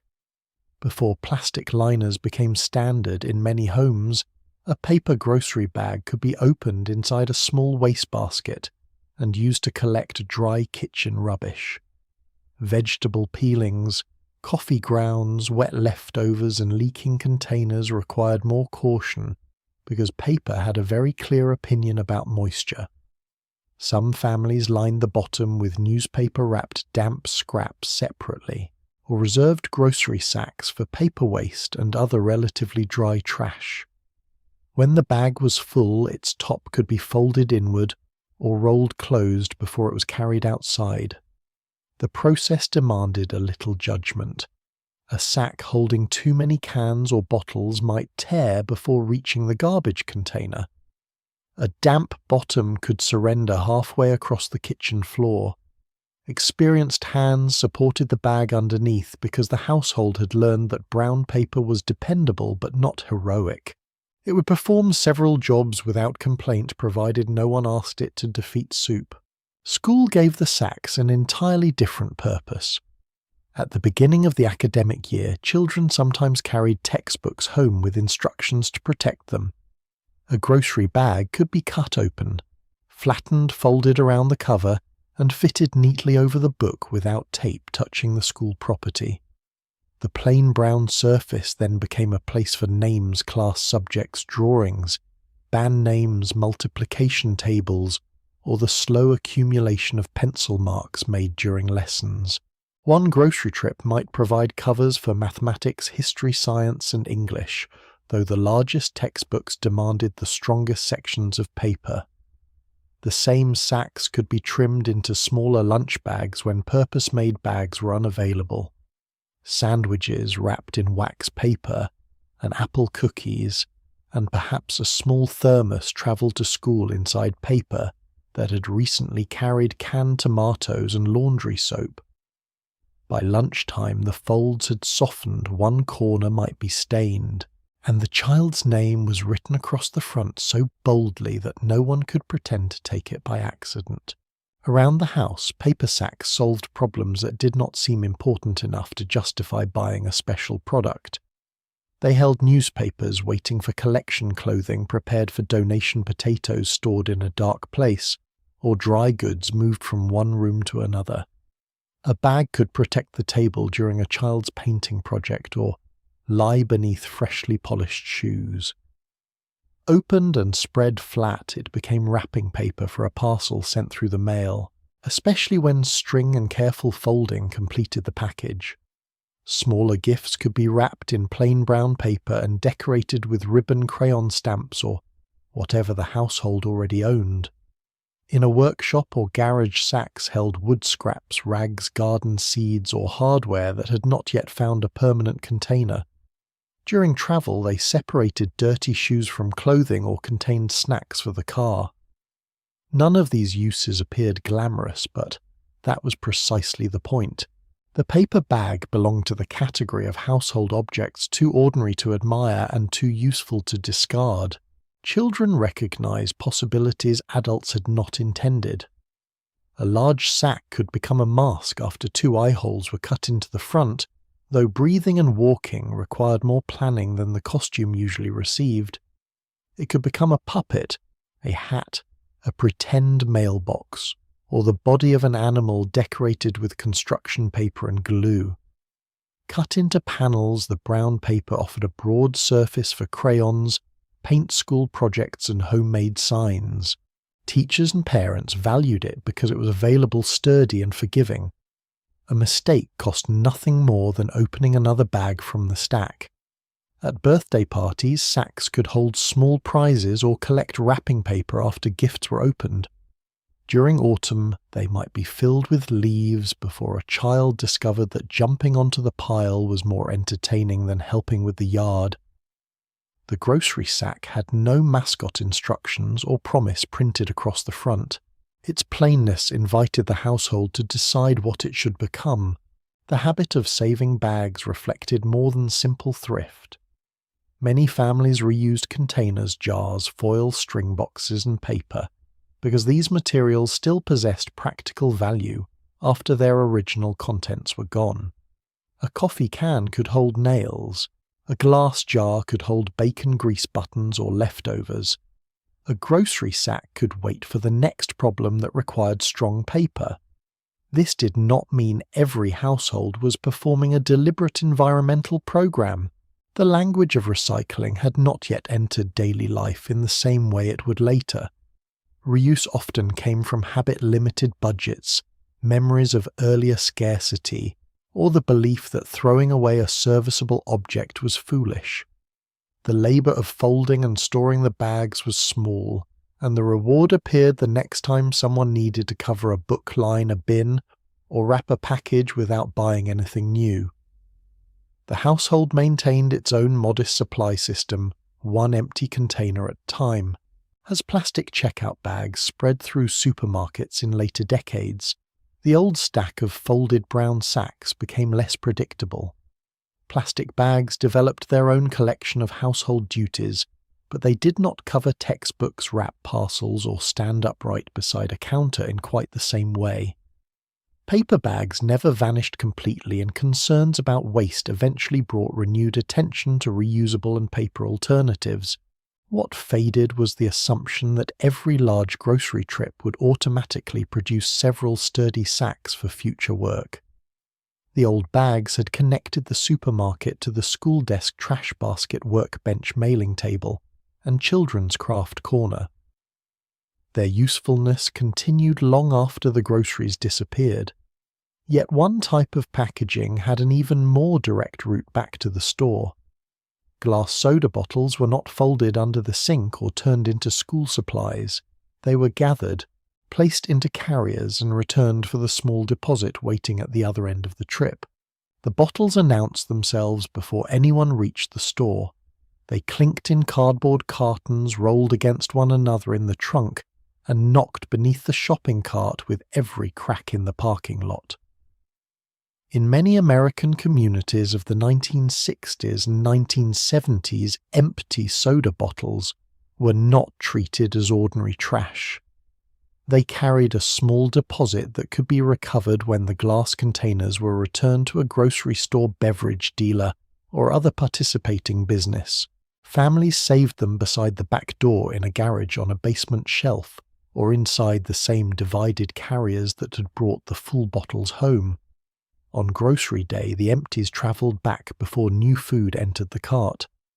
Their paper labels might be damp, their metal caps were usually gone, and a trace of syrup sometimes remained at the bottom. Children understood the system immediately. An empty bottle still possessed value. Gather enough of them, and the return counter might produce coins, store credit, or enough spending power to make the candy display suddenly worth serious study. The return area was rarely the most elegant corner of the supermarket. It might stand near the entrance beside the service desk behind the checkout lanes, or near a back room where cases of beverages were stored. The air carried the smell of wet cardboard old cola dust, and the faint sweetness left by bottles that had not been rinsed quite thoroughly. A clerk counted the containers, checked their type, and separated those the store could accept from those belonging to another distributor or deposit system. Some bottles fit into divided wooden or cardboard cases designed to protect the heavy glass during transport. Others were placed into crates where they waited to travel backward through the same supply chain that had brought them to the store. The process could be slow when several families arrived at once. Bottles had to be counted individually, and every container needed to be recognizable enough to qualify. A chipped bottle, an unfamiliar brand, or one from outside the store's system could interrupt the arithmetic. For children, returning bottles could feel like one of the few grocery jobs with an immediate reward. They searched beneath porch steps, checked the garage, and reminded adults not to throw away anything that might still be worth a deposit. In some neighborhoods, children collected discarded bottles from roadside parks or vacant lots, then carried them to a store in a wagon or bicycle basket. The money might buy gum, a candy bar, a comic book, or a cold drink whose bottle would begin the cycle again. Parents sometimes allowed the children to keep the return money because the collection and hauling had been their responsibility. In other households, the refund went directly toward the grocery bill. Either way, the system taught a clear lesson without requiring a lecture. The bottle had been paid for once, and part of that money remained trapped inside the glass until someone carried it back. Returnable bottles also required work after the family brought them home.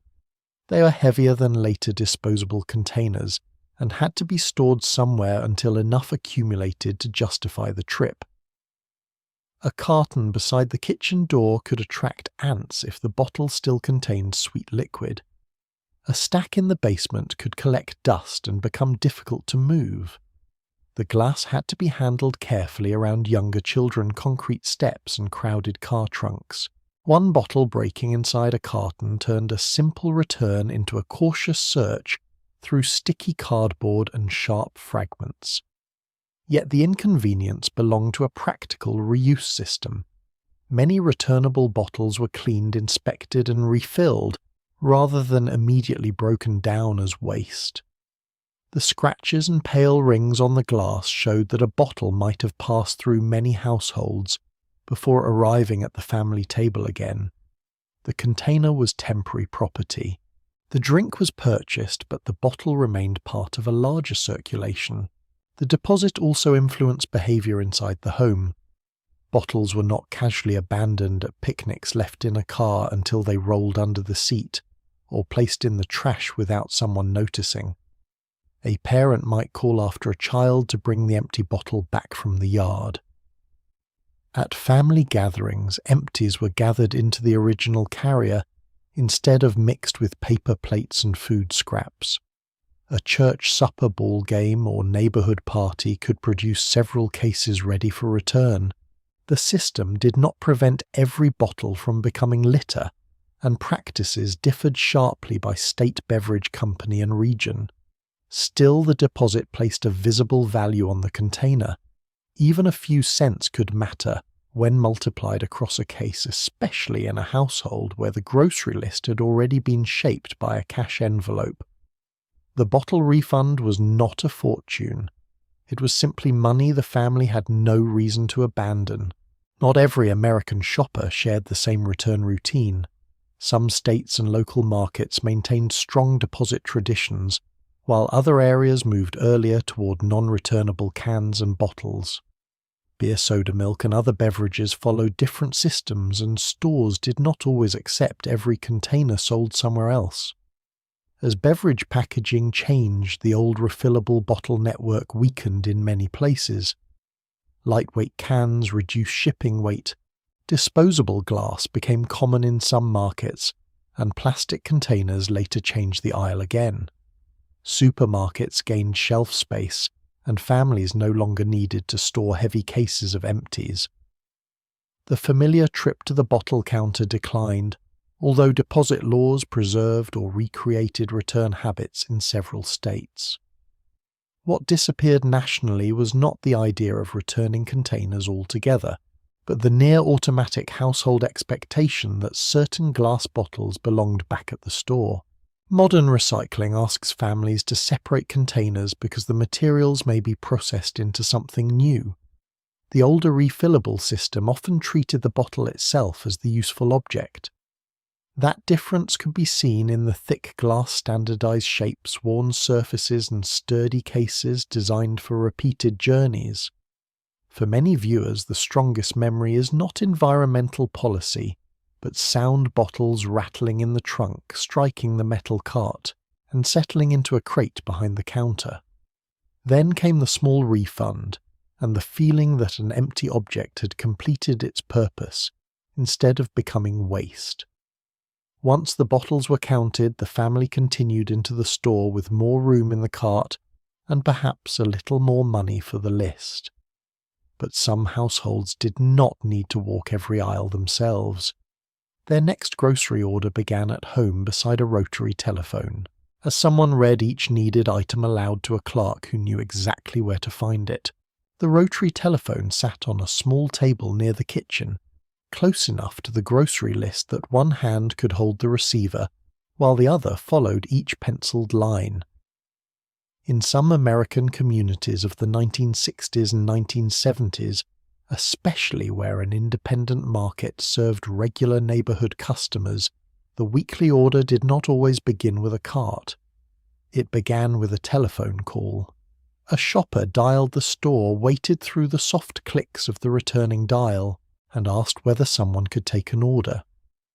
Then the list was read aloud: 2 loaves of white bread, a gallon of milk, a dozen eggs, canned tomatoes, coffee ground, beef laundry soap, and whatever else the pantry inspection had declared necessary. At the other end, a clerk wrote each item on an order pad, and sometimes asked questions that revealed how personal the service could be. Which size of coffee? The usual bread-ripe bananas or ones that would last several days? The conversation transformed a handwritten household plan into a set of instructions moving through the store. The clerk taking the order needed more than clear handwriting. He or she had to understand how customers describe products before standardized digital menus made every choice visible. A caller might ask for a large can, a family box, the Blue Label brand, the inexpensive kind, or the same soap purchased last week. Regular customers could depend on shared memory. The grocer knew which coffee Mrs. Miller usually bought, which sliced bread a certain family preferred, and whether a customer meant evaporated milk or sweetened condensed milk when she shortened the request. This familiarity reduced questions, but it could also create small mistakes. One household's usual cereal might be another child's unacceptable substitute. A clerk might choose green bananas when the customer wanted them ready for breakfast, or select a roast slightly larger than the cash available. Without the shopper standing beside the shelf, every preference had to be spoken, remembered, or trusted to the person filling the order. Once the call ended, the written list travelled through the market. A clerk pushed a cart or carried a basket from aisle to aisle, selecting cans, boxes, jars, and household goods on the customer's behalf. Meat might require a conversation with the butcher. Produce required judgment. Eggs needed inspection. Bread needed protection. And frozen items usually waited until the end. The work resembled modern order picking in one practical sense, but the setting was far more local and less automated. There was no photograph on a screen confirming the exact variety, and no text message requesting approval for a substitute. If the requested product was unavailable, the clerk made a decision called the customer back or left the item out. A good store employee understood that substitution was not merely about price. A different brand of canned beans might pass unnoticed. The wrong baby food, coffee, or laundry product could create a household complaint before the bags were fully unpacked. Telephone ordering was especially useful for people who could not easily make a full shopping trip. An older customer, someone recovering from illness, a parent caring for young children, a household without a car, or a family living close to a neighborhood store might find the service practical rather than luxurious. Bad weather could make the telephone list even more valuable. Instead of pushing a cart through snow or carrying heavy groceries several blocks, the customer could remain at home while the market assembled the order. In some cases, a family member later stopped by to collect the filled bags. In others, the store delivered them. The service depended on local relationships, store staffing distance, and the size of the order. It was not available everywhere, and many large self-service supermarkets were built around the idea that customers would walk the aisles themselves. But where telephone orders survived, they show that convenience did not begin with the internet. It began with a clerk willing to listen carefully and a store willing to turn conversation into groceries. The system required trust because the shopper surrendered many small decisions. There was no chance to squeeze the tomatoes, compare two package sizes, inspect the marbling on a roast, or notice an unadvertised bargain at the end of an aisle. The customer trusted the clerk not to choose bruised fruit, stale bread, cracked eggs, or the most expensive version of every item. The clerk trusted the customer to accept a reasonable selection and pay the total. A regular relationship could make this arrangement work smoothly. The grocer knew which families watched every cent and which ones preferred a familiar brand even when it cost more. Customers knew which employee chose produce carefully and which one needed more specific instructions. The telephone order was therefore both efficient and deeply human. It saved the shopper a trip, but it depended on knowledge that could not be printed on a receipt. Children sometimes participated from the kitchen side of the call. They were told to check the refrigerator, count the soda bottles, or see whether peanut butter remained in the pantry while the parent stayed on the telephone. A child might whisper an urgent request for cookies, only to hear the adult continue with onions and dish soap, as though the suggestion had never occurred.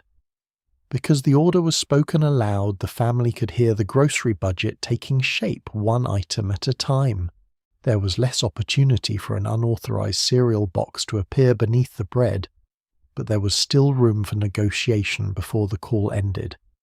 The store employee occasionally heard these discussions through the receiver and waited politely while the household decided whether pudding mix belonged among the necessities. The telephone removed the supermarket aisle from the shopping trip, but it did not remove family opinion. As supermarkets grew larger, shopping became more anonymous. Staffing models changed and families gained easier transportation. Many local telephone order routines declined. The practice never vanished entirely, and later generations would see it return through call-in services, websites, and mobile applications. Modern systems can display thousands of products, save previous purchases, suggest substitutions, and provide delivery updates. What they usually cannot reproduce is the clerk who recognizes a voice and knows that the usual coffee has a specific meaning. The older habit belonged to a grocery world in which the store kept part of the household's memory. Once the order had been written and filled, the bags still needed to reach the kitchen. Sometimes a family member collected them. Sometimes a store employee carried them to the door, and in certain neighborhoods, payment itself could wait in a ledger until payday arrived. The grocery bags sometimes arrived before the family member who had ordered them ever stepped outside. A store employee pulled up in a station wagon, panel truck, or delivery car, opened the rear door, and lifted out brown paper sacks packed with milk bread, canned goods, meat produce, and household supplies. In some American neighborhoods of the 1960s and 1970s, local grocery stores still offered delivery as an ordinary service, especially for regular customers living nearby. The order might have been placed by telephone that morning, written down by a clerk, gathered from the shelves and packed according to the route. Heavy items went on the bottom eggs, and bread stayed near the top, and frozen food waited until the last practical moment before departure.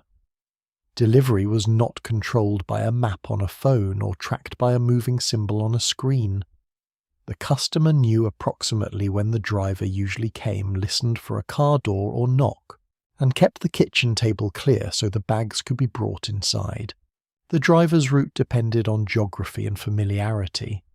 Several orders might be grouped along the same streets, apartment blocks, rural road, or neighborhood section.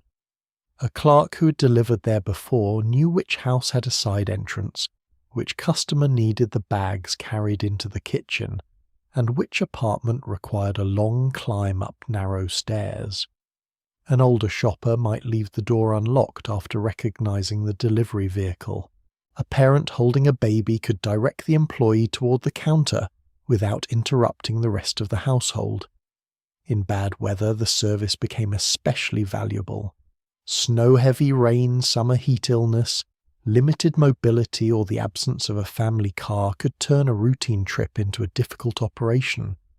Grocery delivery saved more than time. It moved the physical burden of lifting cartons, climbing steps, and carrying several days of food from the store to the household. Payment could be made in several ways depending on the market and the customer. Some orders were paid with cash or a check when the driver arrived. The total might be written on a paper receipt folded into the top of a bag. The customer counted bills at the kitchen table, waited for change, and sometimes added a small tip if local custom and store policy allowed it. In other cases, the household had already paid when the order was collected, or the amount was placed on a formal store account. But certain independent grocers also extended a quieter kind of credit to trusted customers. Purchases were written into a ledger on a charge slip or beside a family name, and the balance was settled later, often after payday. The arrangement did not involve a plastic card, a distant bank, or an instant electronic approval. It depended on the grocer's willingness to wait and the customer's reputation for returning with the money. Running a grocery tab was most practical where store owners and customers knew one another. A grocer might understand that a mill worker was paid on Friday, that a farm family received money at a certain point in the season, or that a household had encountered an unexpected medical bill. Bread, milk, potatoes, canned goods, and meat could not always wait for the calendar to improve. A small amount of credit allowed the family to eat while income caught up with necessity, yet this arrangement should not be mistaken for effortless neighborly charm. The debt remained real. The store owner had suppliers and employees to pay, and too many unpaid accounts could threaten the business. The customer carried the pressure of knowing that every additional item increased a balance already waiting in the ledger. Trust made the transaction possible, but trust also made failure more personal. The ledger could quietly shape what the store owner was willing to provide. A regular customer with a dependable history might be allowed to add another week's necessities. Someone whose balance had grown too large could be asked to pay part of it before receiving more. These conversations rarely belonged in cheerful supermarket advertising. They took place near the counter, over the telephone, or at the kitchen door, sometimes in voices lowered so children or neighboring customers would not hear. A household might request only staples and postpone treats, expensive cuts of meat or non-essential products until the account was settled. The grocer could suggest a cheaper brand, a smaller package, or food that would stretch farther. Assistance and judgment could occupy the same conversation. Personal credit offered flexibility, but it also exposed private financial trouble to someone the family saw every week. Delivery workers and store owners became witnesses to the conditions inside many homes. They saw the customer recovering from surgery, the older couple no longer able to carry heavy sacks, the family with several children and a nearly empty pantry, or the worker who hurried home too late to shop before closing. This knowledge sometimes created genuine kindness. A bruised but usable piece of fruit might be added, a delivery charge waived, or payment allowed to wait a few more days. It could also create embarrassment gossip or unequal treatment. Not every store extended credit, not every customer was considered trustworthy, and discrimination could influence who received patience and who did not. The old system was personal, but personal did not always mean fair. Its warmth depended heavily on the character of the people involved and on the social position of the family asking for help. As larger supermarkets expanded, informal tabs and neighborhood delivery routes became harder to maintain. High-volume stores depended less on individual relationships and more on standardized payment, self-service shopping, and centralized accounting. Families acquired more cars, store hours lengthened, and many customers preferred the privacy of a bank card or formal credit account. Grocery delivery later returned through telephone services, websites, and apps, but the new system generally knew the household through purchase data rather than through years of conversation across a counter. Digital credit could approve a transaction without knowing when payday came. Digital delivery could find the address without knowing who needed the bags placed beside the refrigerator. The earlier arrangement was slower, limited, and sometimes uncomfortable, yet it revealed how closely a grocery store could be tied to the financial life of a neighborhood. Beyond that neighborhood store, however, the shopping trip could become much less convenient. Before one supermarket contained every department, a family might still need several stops to bring home meat, bread, produce, and the rest of the weekly order. A grocery trip could begin at one store and still be nowhere near finished. Before large supermarkets absorbed nearly every food department beneath one roof, many American families of the 1960s and 1970s still divided their shopping among several businesses. The general grocery supplied canned vegetables, flour, sugar, cereal, coffee, soap, and paper goods. The butcher handled meat. A bakery provided fresh bread rolls, cakes, or pastries. Produce might come from a fruit market roadside stand, neighborhood vendor, or another store known for better quality and lower prices. Some households added a dairy outlet, fish market, delicatessen, or small shop carrying foods connected to a particular ethnic or regional tradition. Grocery day therefore required more than a handwritten list. It required a route. The shopper planned which store opened first, where parking would be easiest, which purchases could remain safely in the car, and how many stops children could endure before cooperation became theoretical. The order of those stops mattered. Dry groceries could usually wait in the trunk, but milk, meat, frozen food, and ice cream shortened the remaining schedule. A summer grocery trip demanded especially careful planning. No one wanted hamburger warming in the back of a station wagon, while the family stood in a bakery line discussing whether 6 rolls were enough. The shopper might visit the butcher near the end, then hurry directly home before the packages began leaking through the paper. In winter, cold weather offered more forgiveness, although snow-heavy coats and slippery sidewalks created their own difficulties. Families without cars faced different calculations. Groceries might be carried by hand, placed in a folding cart, balanced on a bus, or divided into smaller trips throughout the week. A bargain at a distant store meant little if the shopper could not transport the purchase home. The weekly route was shaped not only by price and preference, but by weather distance, physical strength, public transportation, and the number of arms available to carry the bags.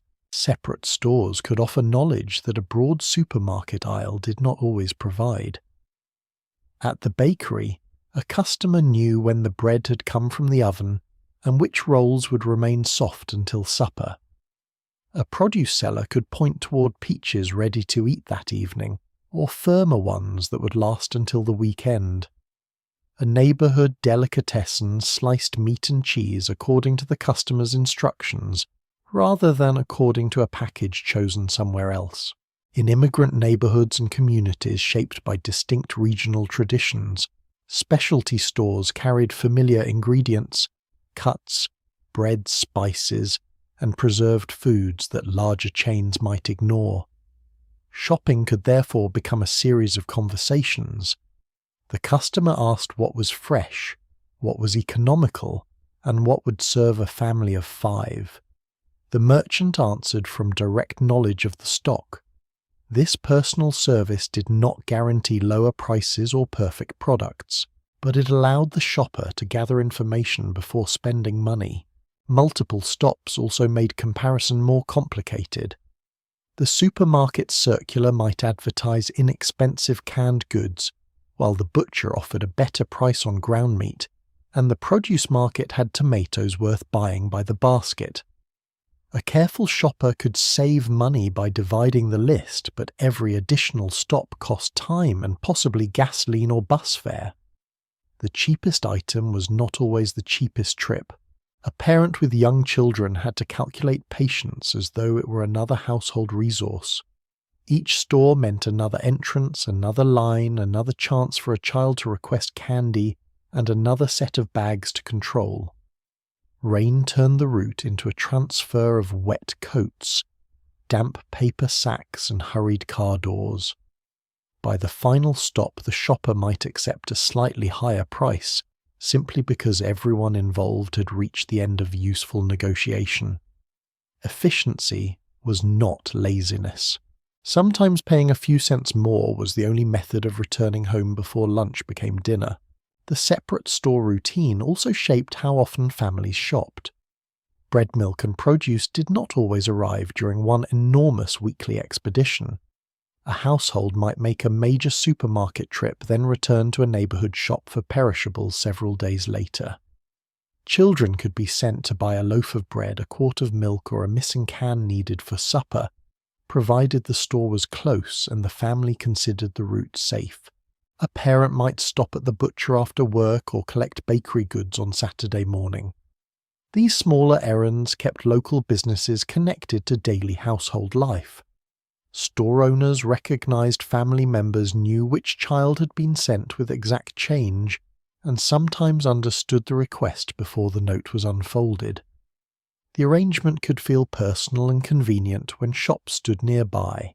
It became far more demanding when suburban development spread stores across larger distances and made the family car almost essential. By the 1970s, supermarkets were increasingly presenting themselves as places where the entire list could be completed in one trip.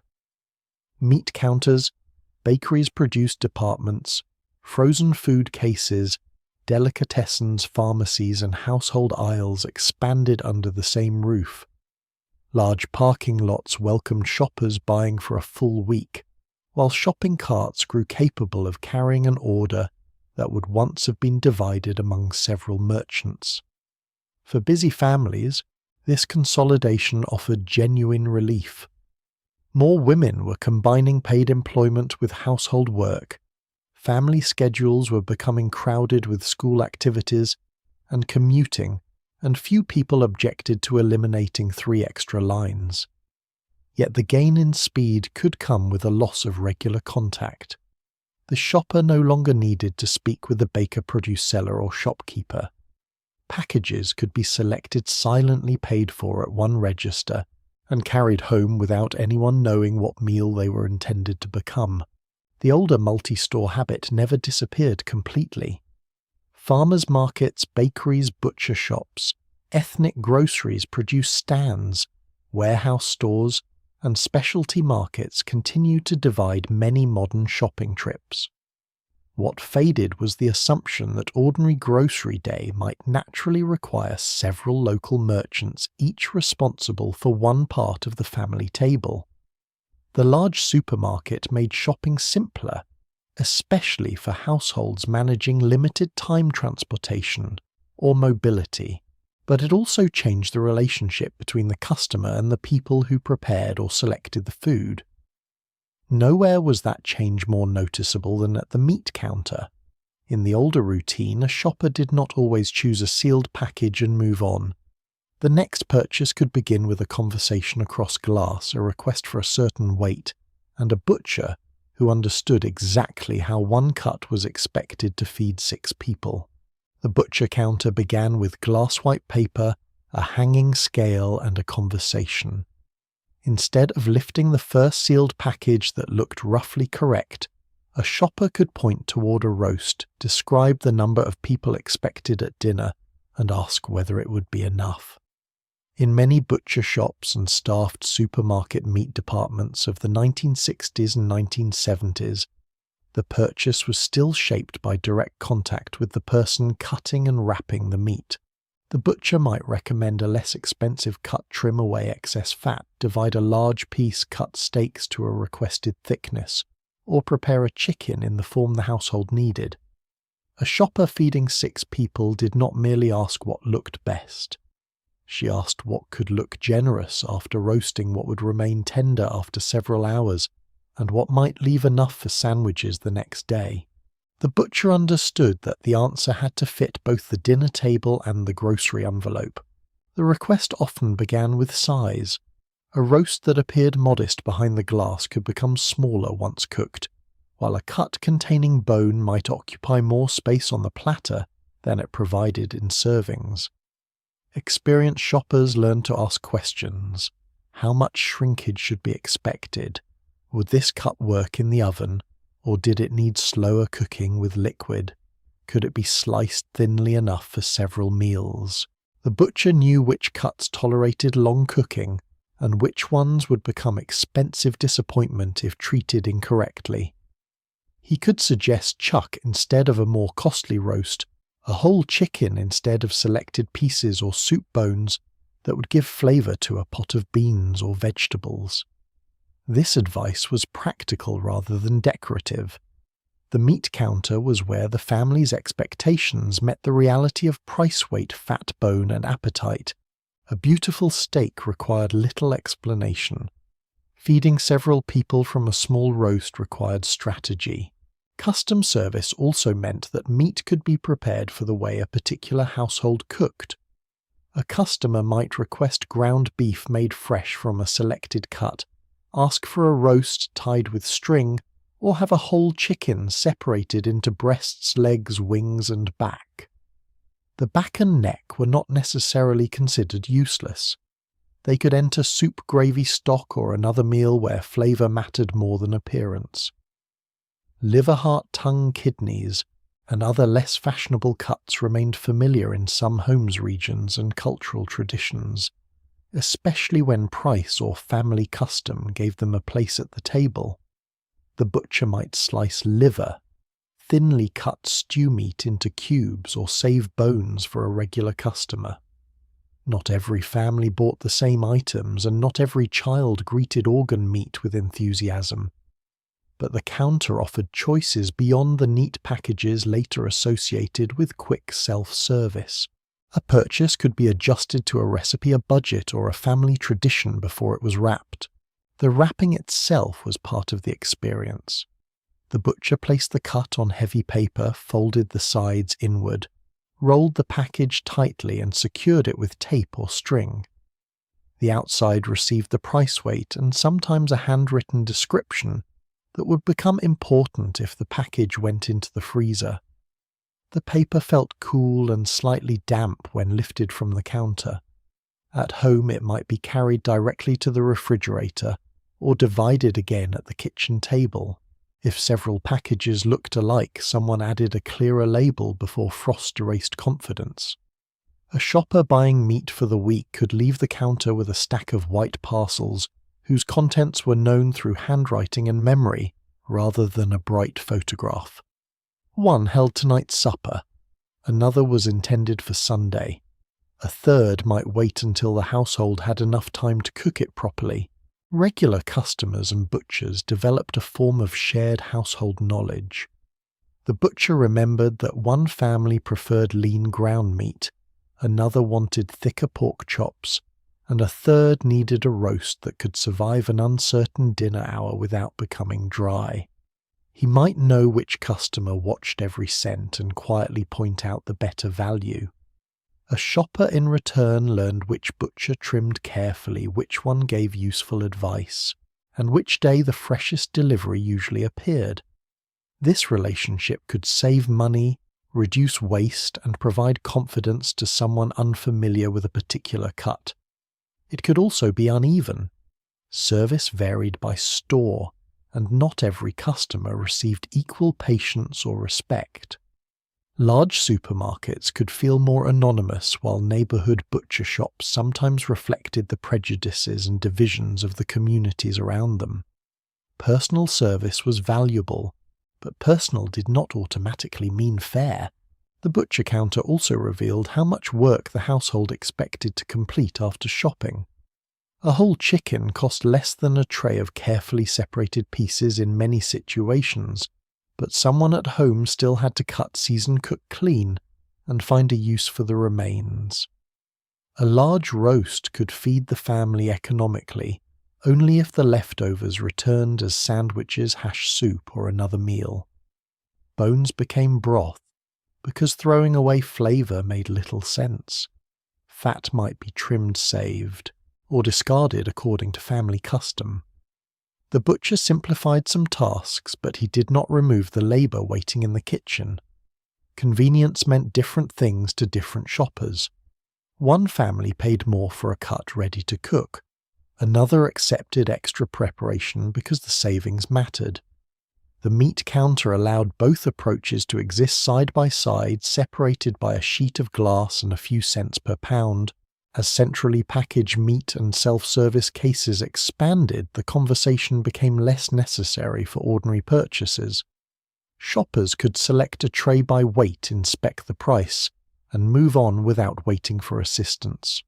For busy households, this was faster and often more predictable. Staffed counters never vanished, and many supermarkets still provide custom cuts, grinding advice, and special orders. What declined was the expectation that buying meat normally involved explaining the family meal to a butcher who recognized both the customer and the problem. The older habit turned shopping into a small consultation about appetite, budget, and household skill. Once the paper-wrapped packages were placed in the cart, the shopper moved toward a department where personal judgment mattered just as much. Their wooden crates, paper bags, bruised peaches, and the calendar itself helped decide which fruits and vegetables were worth carrying home. The produce department carried the season more visibly than most supermarket aisles. In many American stores of the 1960s and 1970s, wooden crates, shallow baskets, paper bags, and hand-lettered signs changed as the year moved forward.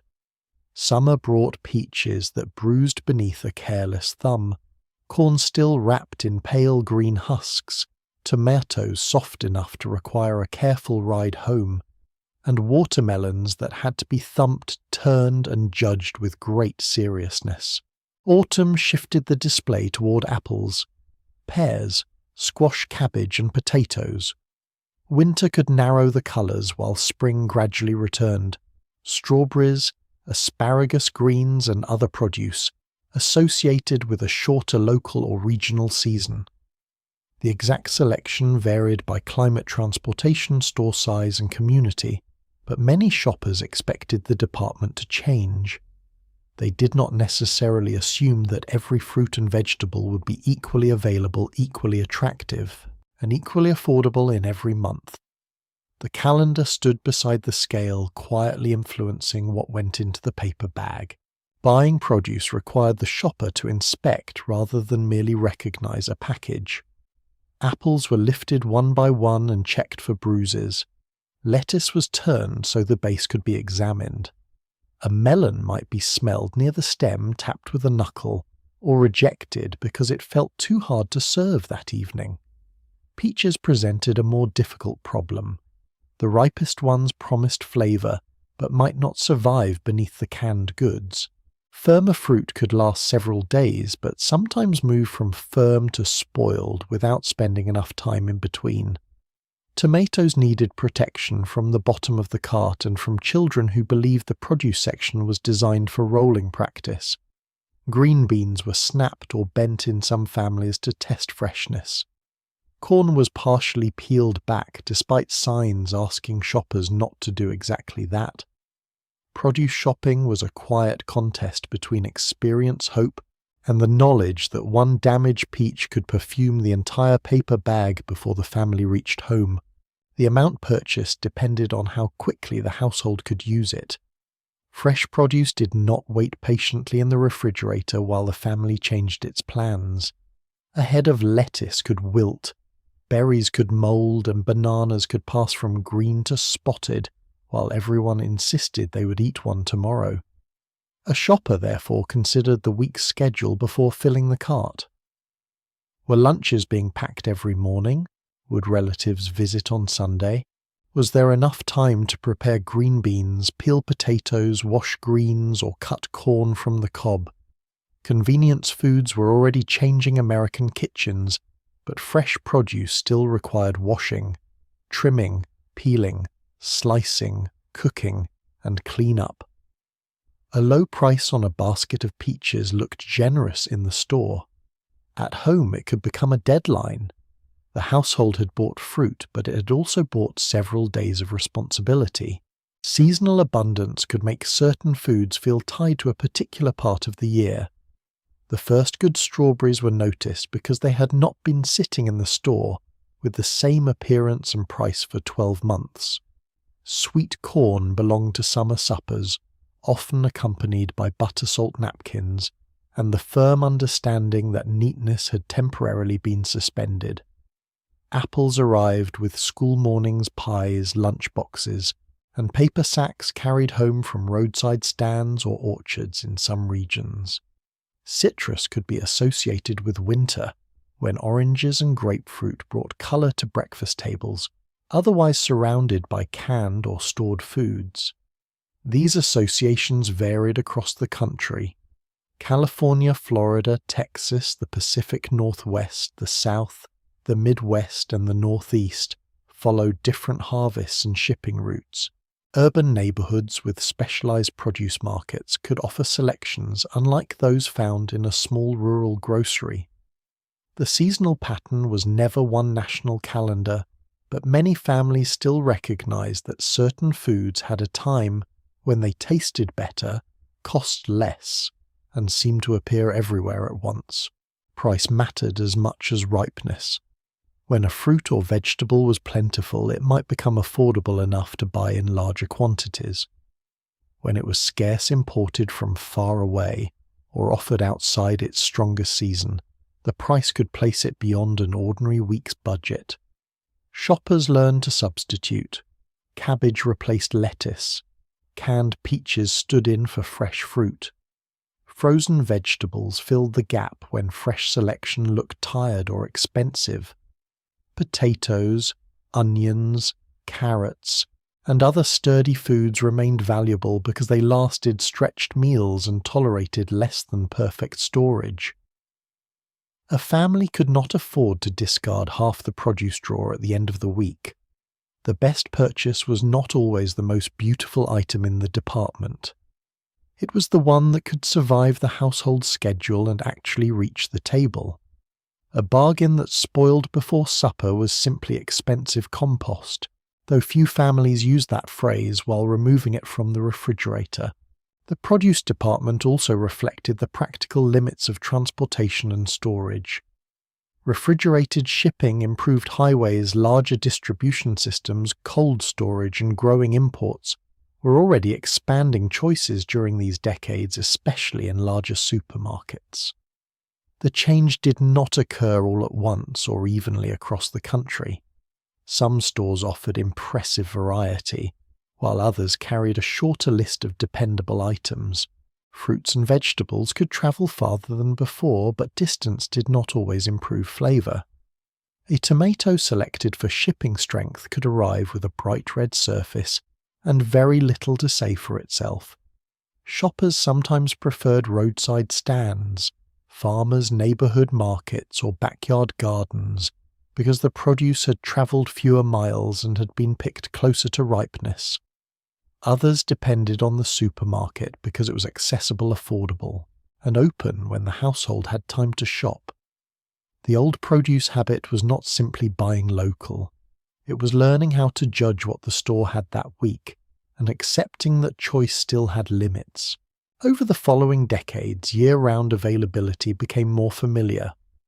Larger supply networks, refrigeration, international trade, improved packaging, and standardized distribution allowed supermarkets to offer many items far beyond their traditional domestic season.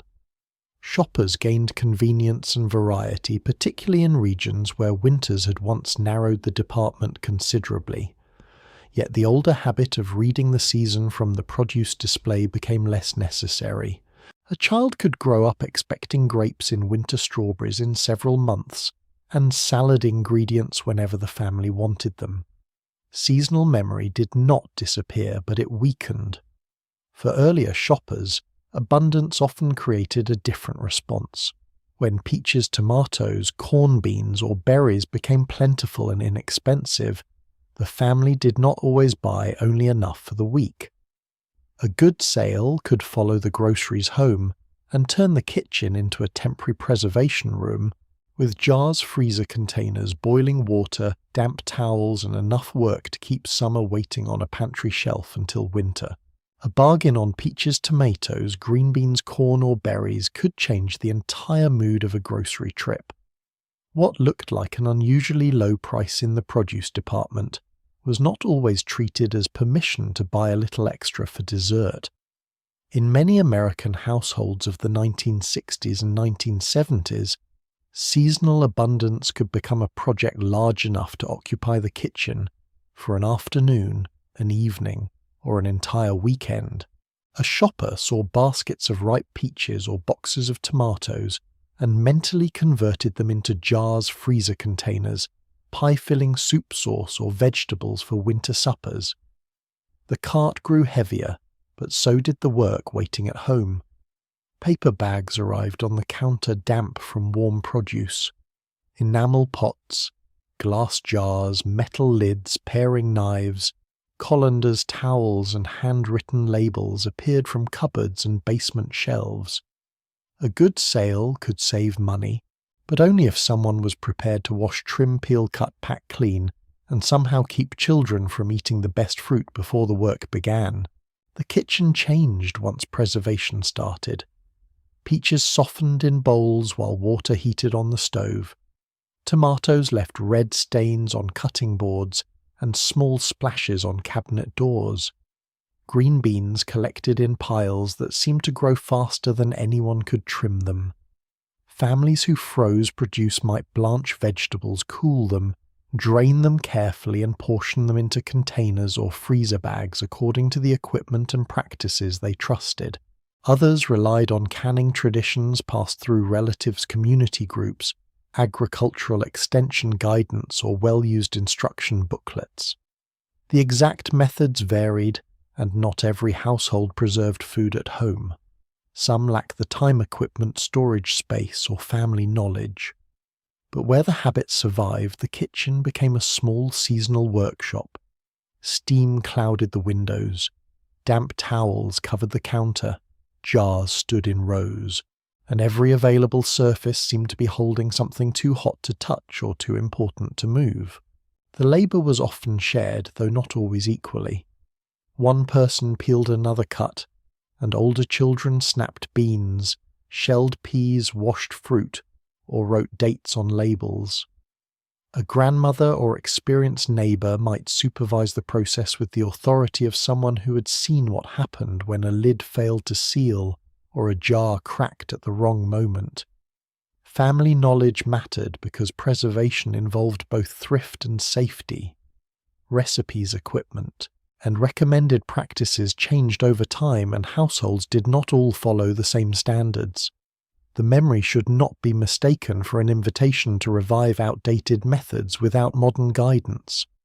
What deserves attention is the amount of planning behind the food. A jar of tomatoes on a January shelf represented more than summer flavour.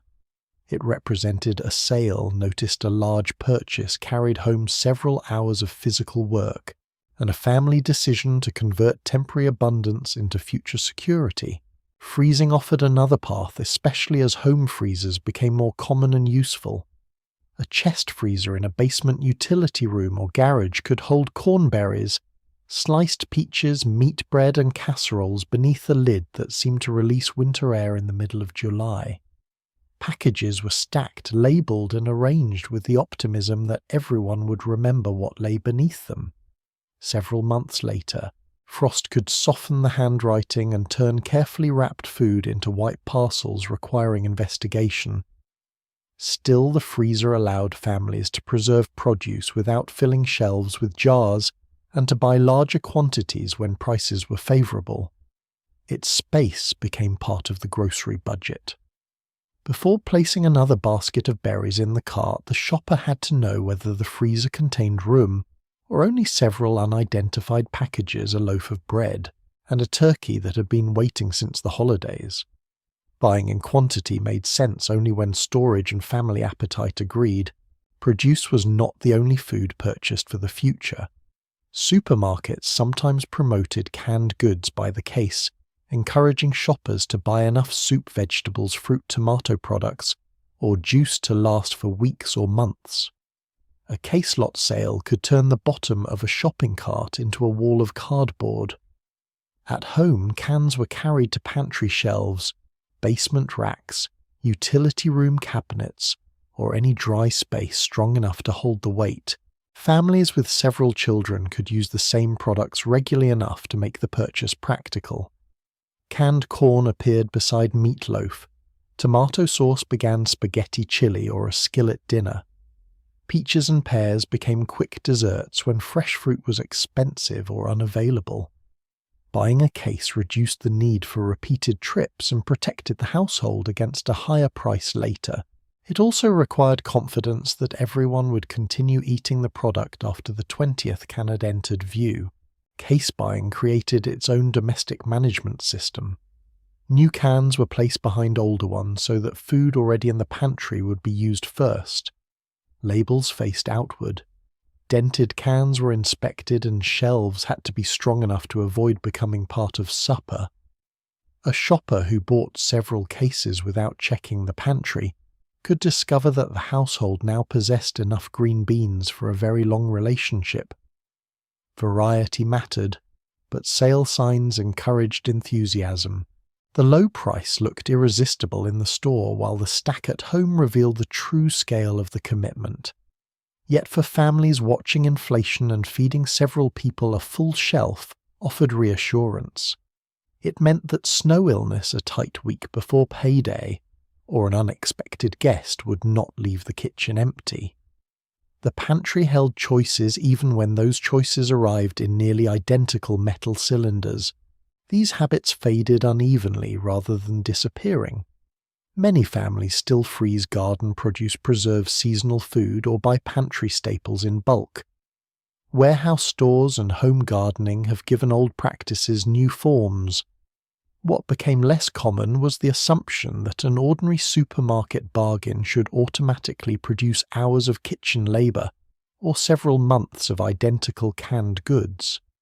Smaller households, limited storage, longer work hours, year-round produce convenience foods, and more frequent shopping changed the calculation. The sale still promised savings, but fewer shoppers wanted to spend Saturday surrounded by steam labels and 40 pounds of peaches. In earlier kitchens, however, the work continued beyond produce and cans. When meat appeared at a favourable price, the shopper often brought home a whole bird or a large cut cleared space on the counter and began dividing one purchase into several future meals. The meat sale did not end when the package left the supermarket. It followed the shopper home, landed on the kitchen counter, and became an hour of cutting, wrapping, labelling and planning. In many American households of the 1960s and 1970s, buying meat economically often meant purchasing a whole chicken, a large roast, or a family-sized package that still required work before it could become several meals. The paper wrapping was opened beside a wooden cutting board, while a sharp knife, kitchen shears, freezer paper tape, and a pencil waited nearby. One portion was intended for that evening, another might become Sunday dinner. Smaller pieces were reserved for soup, sandwiches, hash stew, or a casserole later in the week. The sale price mattered because meat could consume a large part of the grocery budget, but the real savings depended on how completely the household used what it had bought. A large cut was not economical if half of it remained unidentified beneath freezer frost until spring. A whole chicken offered the clearest example.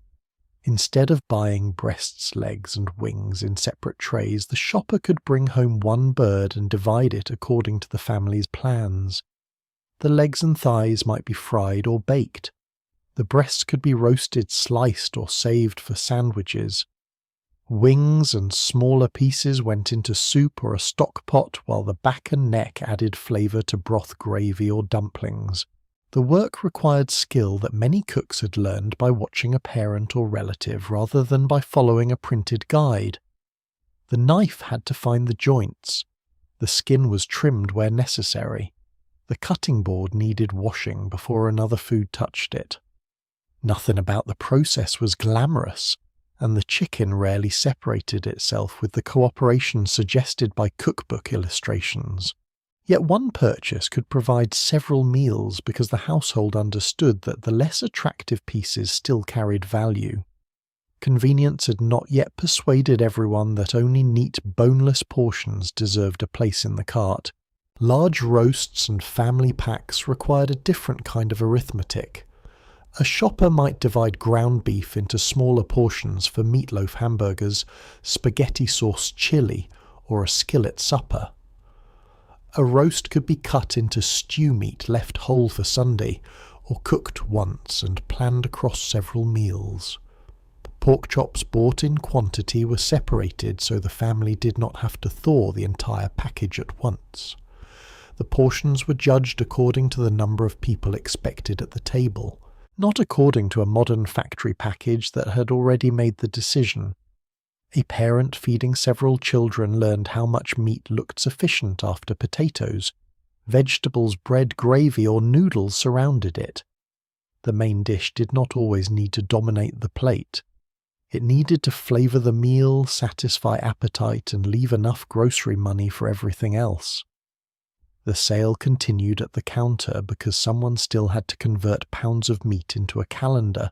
Once the portions were decided, they were wrapped for the freezer. Heavy white freezer paper, butcher paper foil, plastic wrap, or combinations of these materials appeared according to household habit and what was available. The meat was placed against the coated side of freezer paper, folded tightly rolled to push out excess air and secured with tape. A pencil grease marker or ballpoint pen added the name and date before the package disappeared into the cold. Hamburger chops, roast or chicken seemed perfectly clear when written on a fresh white parcel. Several months later, frost dampness, fading ink, and hurried stacking could turn that confidence into a guessing game. A cook lifted two similar packages and tried to remember whether the heavier one contained beef or pork. Thawing supper sometimes began as an act of faith. Even so, careful wrapping protected the investment, prevented waste, and allowed a household to take advantage of a good price without serving the same meat every night until everyone objected. The freezer itself became a record of family intentions. A chest freezer in the basement or utility room might hold labelled meat parcels beneath frozen vegetables, loaves of bread, ice cream, and a holiday item waiting for the proper occasion. An upright freezer offered shelves but could still hide smaller packages behind larger ones. Families developed systems. New meat went toward the back or bottom. Older packages moved forward. Some households kept a list near the freezer door. crossing out items as they were used. Others trusted memory until a search for pork chops uncovered 3 forgotten chickens and a container no one wished to identify publicly. Electricity, freezer space, and organization were part of the real cost. Bulk buying made sense when the food remained properly stored and eventually reached the table.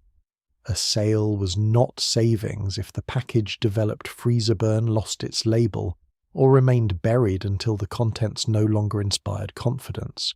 The work also revealed who carried responsibility for turning grocery bargains into meals. Advertisements could praise family packs and economy cuts, but the package did not explain itself once it reached home. Someone had to divide it, clean the counter label, the parcels remember what was stored, thaw it safely, and build meals around it.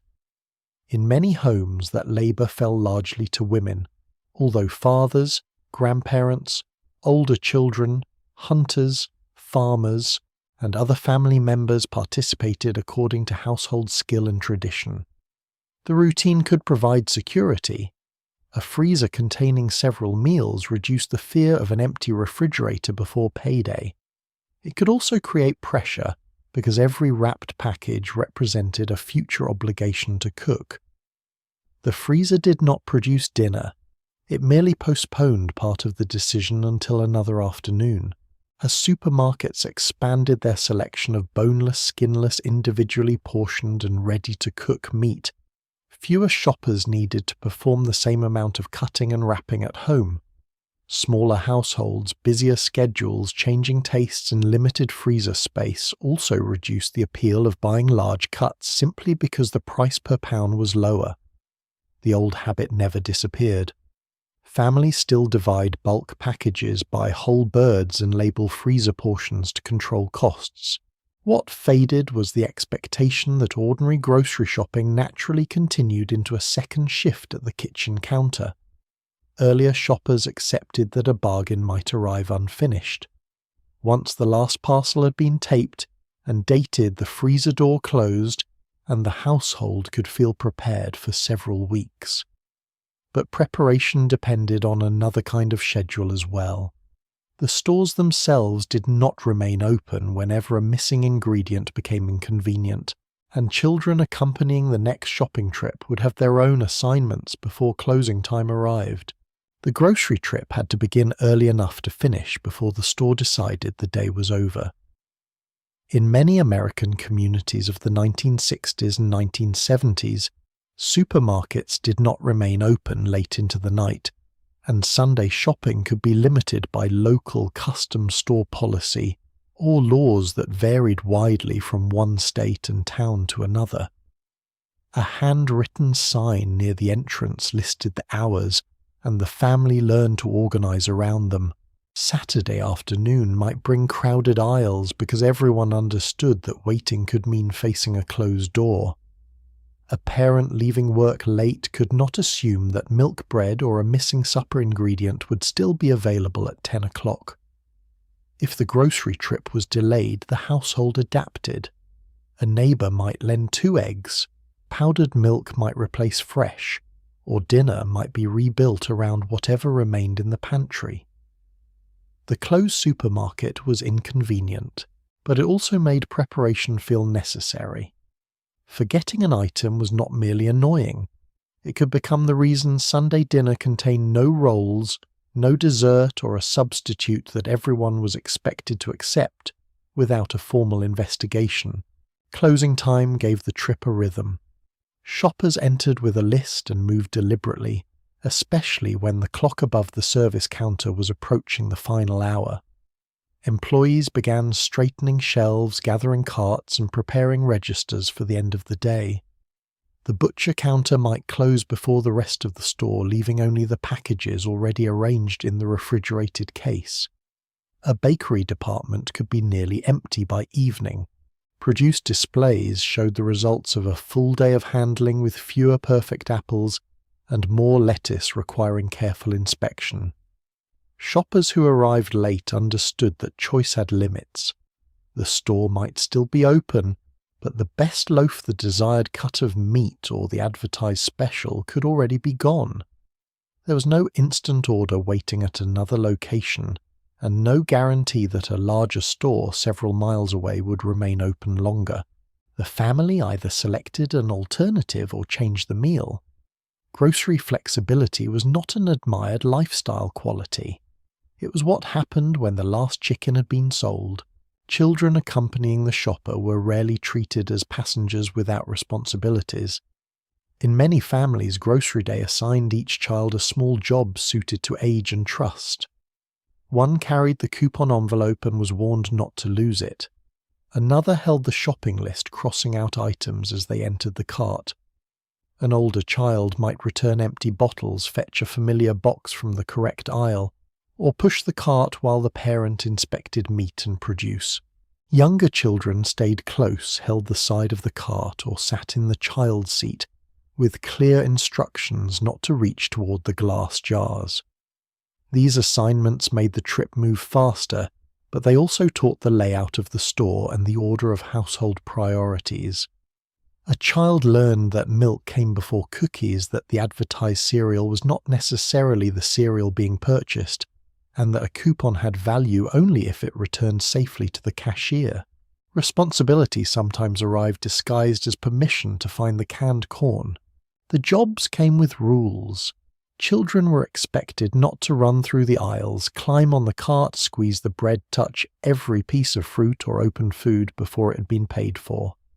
Candy near the register was especially dangerous because it appeared at the exact moment when both adult patience and child discipline had reached their lowest levels. A parent could refuse a request in the cereal aisle and face the same argument again beside the gum, this time with several customers waiting as witnesses. Some children accepted the answer. Others attempted a final campaign built on sighing bargaining and the claim that everyone else was allowed to have it. The family's dinner table rules may have begun at home, but grocery store behavior was another public measure of discipline. A child who wandered away or placed unauthorized food in the cart could expect a quiet warning, a removed item, or consequences discussed after the groceries were safely in the car. The supermarket offered freedom of choice to shoppers. Children discovered that the offer had conditions. Older children could receive more independent errands. In neighborhoods with a store close enough to reach safely, a child might be sent with a note and exact change to buy bread, milk, butter, or one ingredient forgotten during the main trip. The note reduced confusion and gave the clerk a way to confirm what the household needed. The money was counted before the child left and counted again through the change brought home. Any remaining coins did not automatically become candy money, although this rule occasionally required clarification. Such errands gave children a direct role in keeping supper on schedule.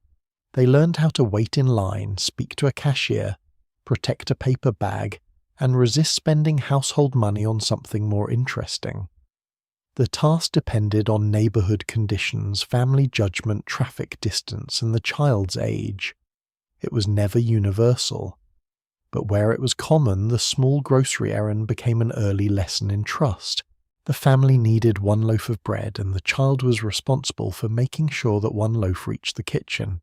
Store hours and children's assignments often worked together on busy weekends. A family might need groceries before church, a ball game, visiting relatives, or the beginning of a Sunday closure. Everyone was given a purpose because there was no time for aimless wandering. One child found the cereal. Another checked whether the correct number of cans had been placed in the cart. Someone reminded the parent about the ice cream only after every other stop had been completed, because even children understood that frozen dessert should not spend an afternoon touring the county. The final minutes could become a small household operation involving a grocery list, several voices, and a cart that had developed a stubborn wheel. Yet the work also created memories of participation. Children did not always know the size of the budget or the pressure behind the schedule, but they knew which shelf held the peanut butter and how many bottles had to be returned before the family entered the store. Longer store hours, larger chains, convenience stores, and eventually all-night shopping weakened the authority of closing time in many communities. Sunday restrictions changed at different speeds, and regional differences remained important.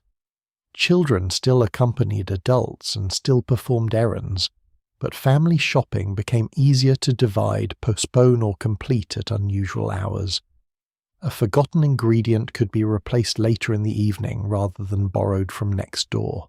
The change offered real freedom to households managing work shifts, school activities, and unpredictable schedules. What faded was the feeling that the grocery trip occupied one protected place in the week and required the cooperation of everyone who came along.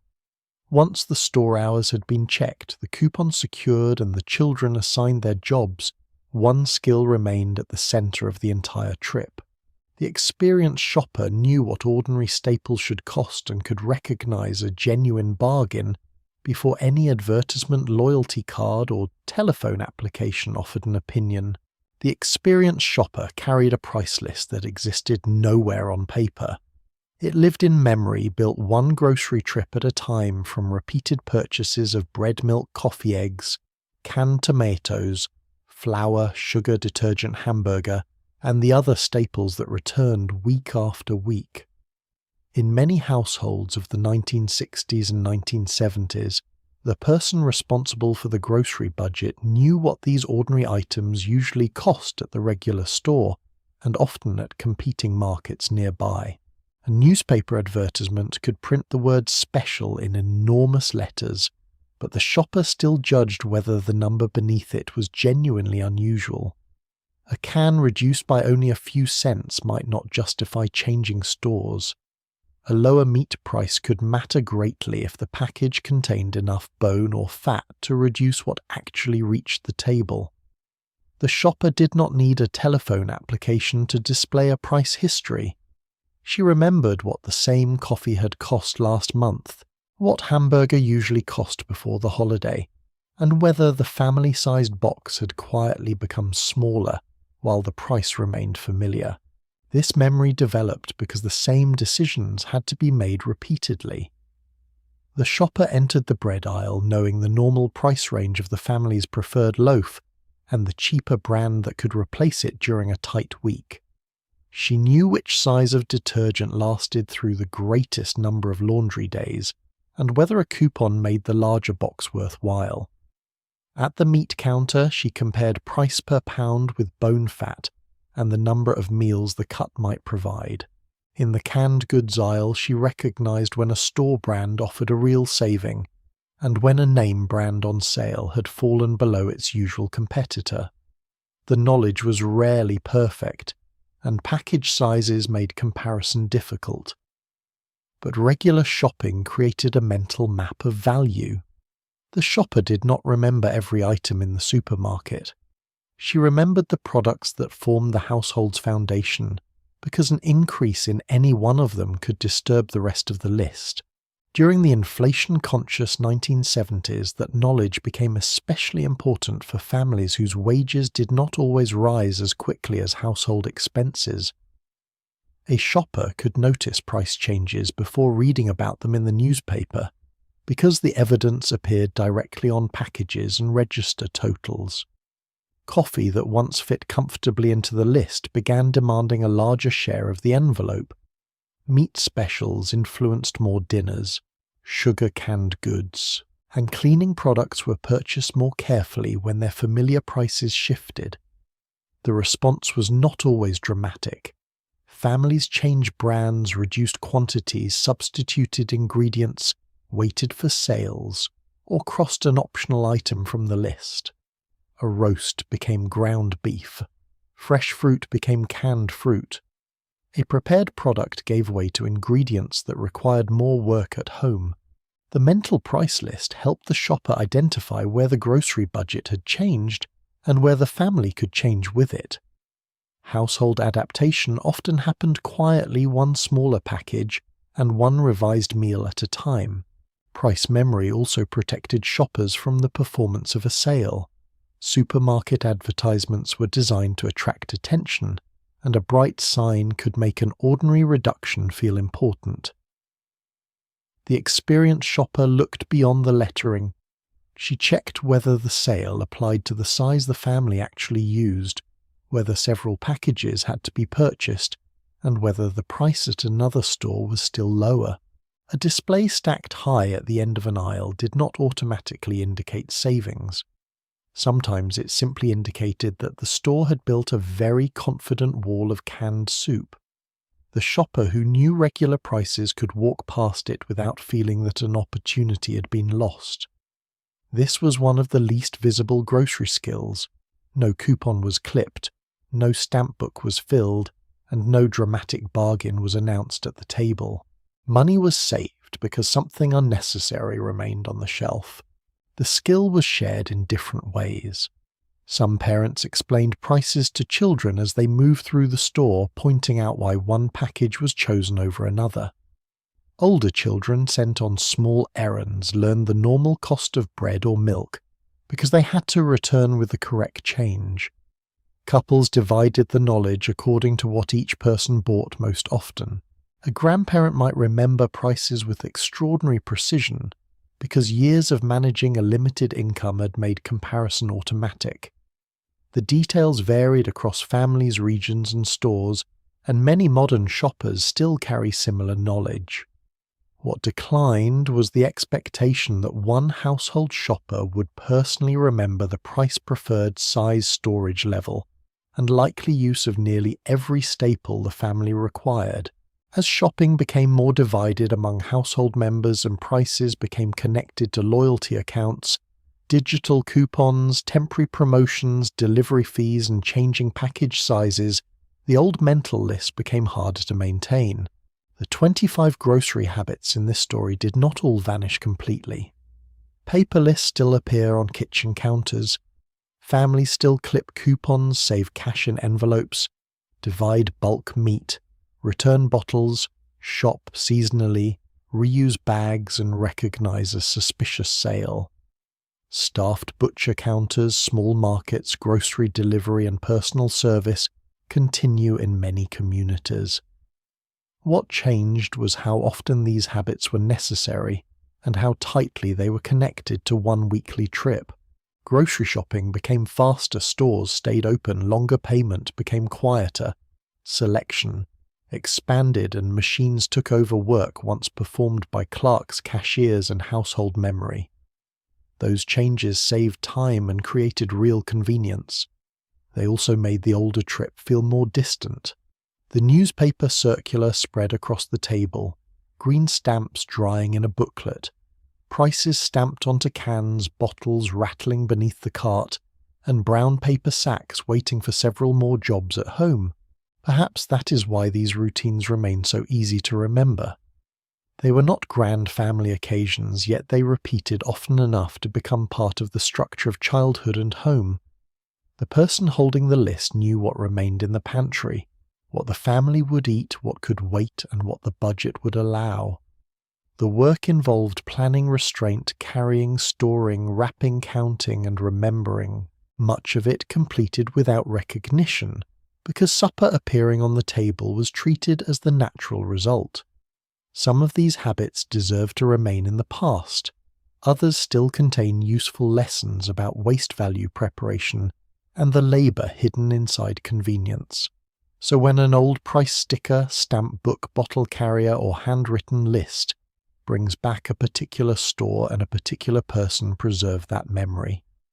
The groceries themselves disappeared within days. The knowledge that brought them home could remain in a family for generations.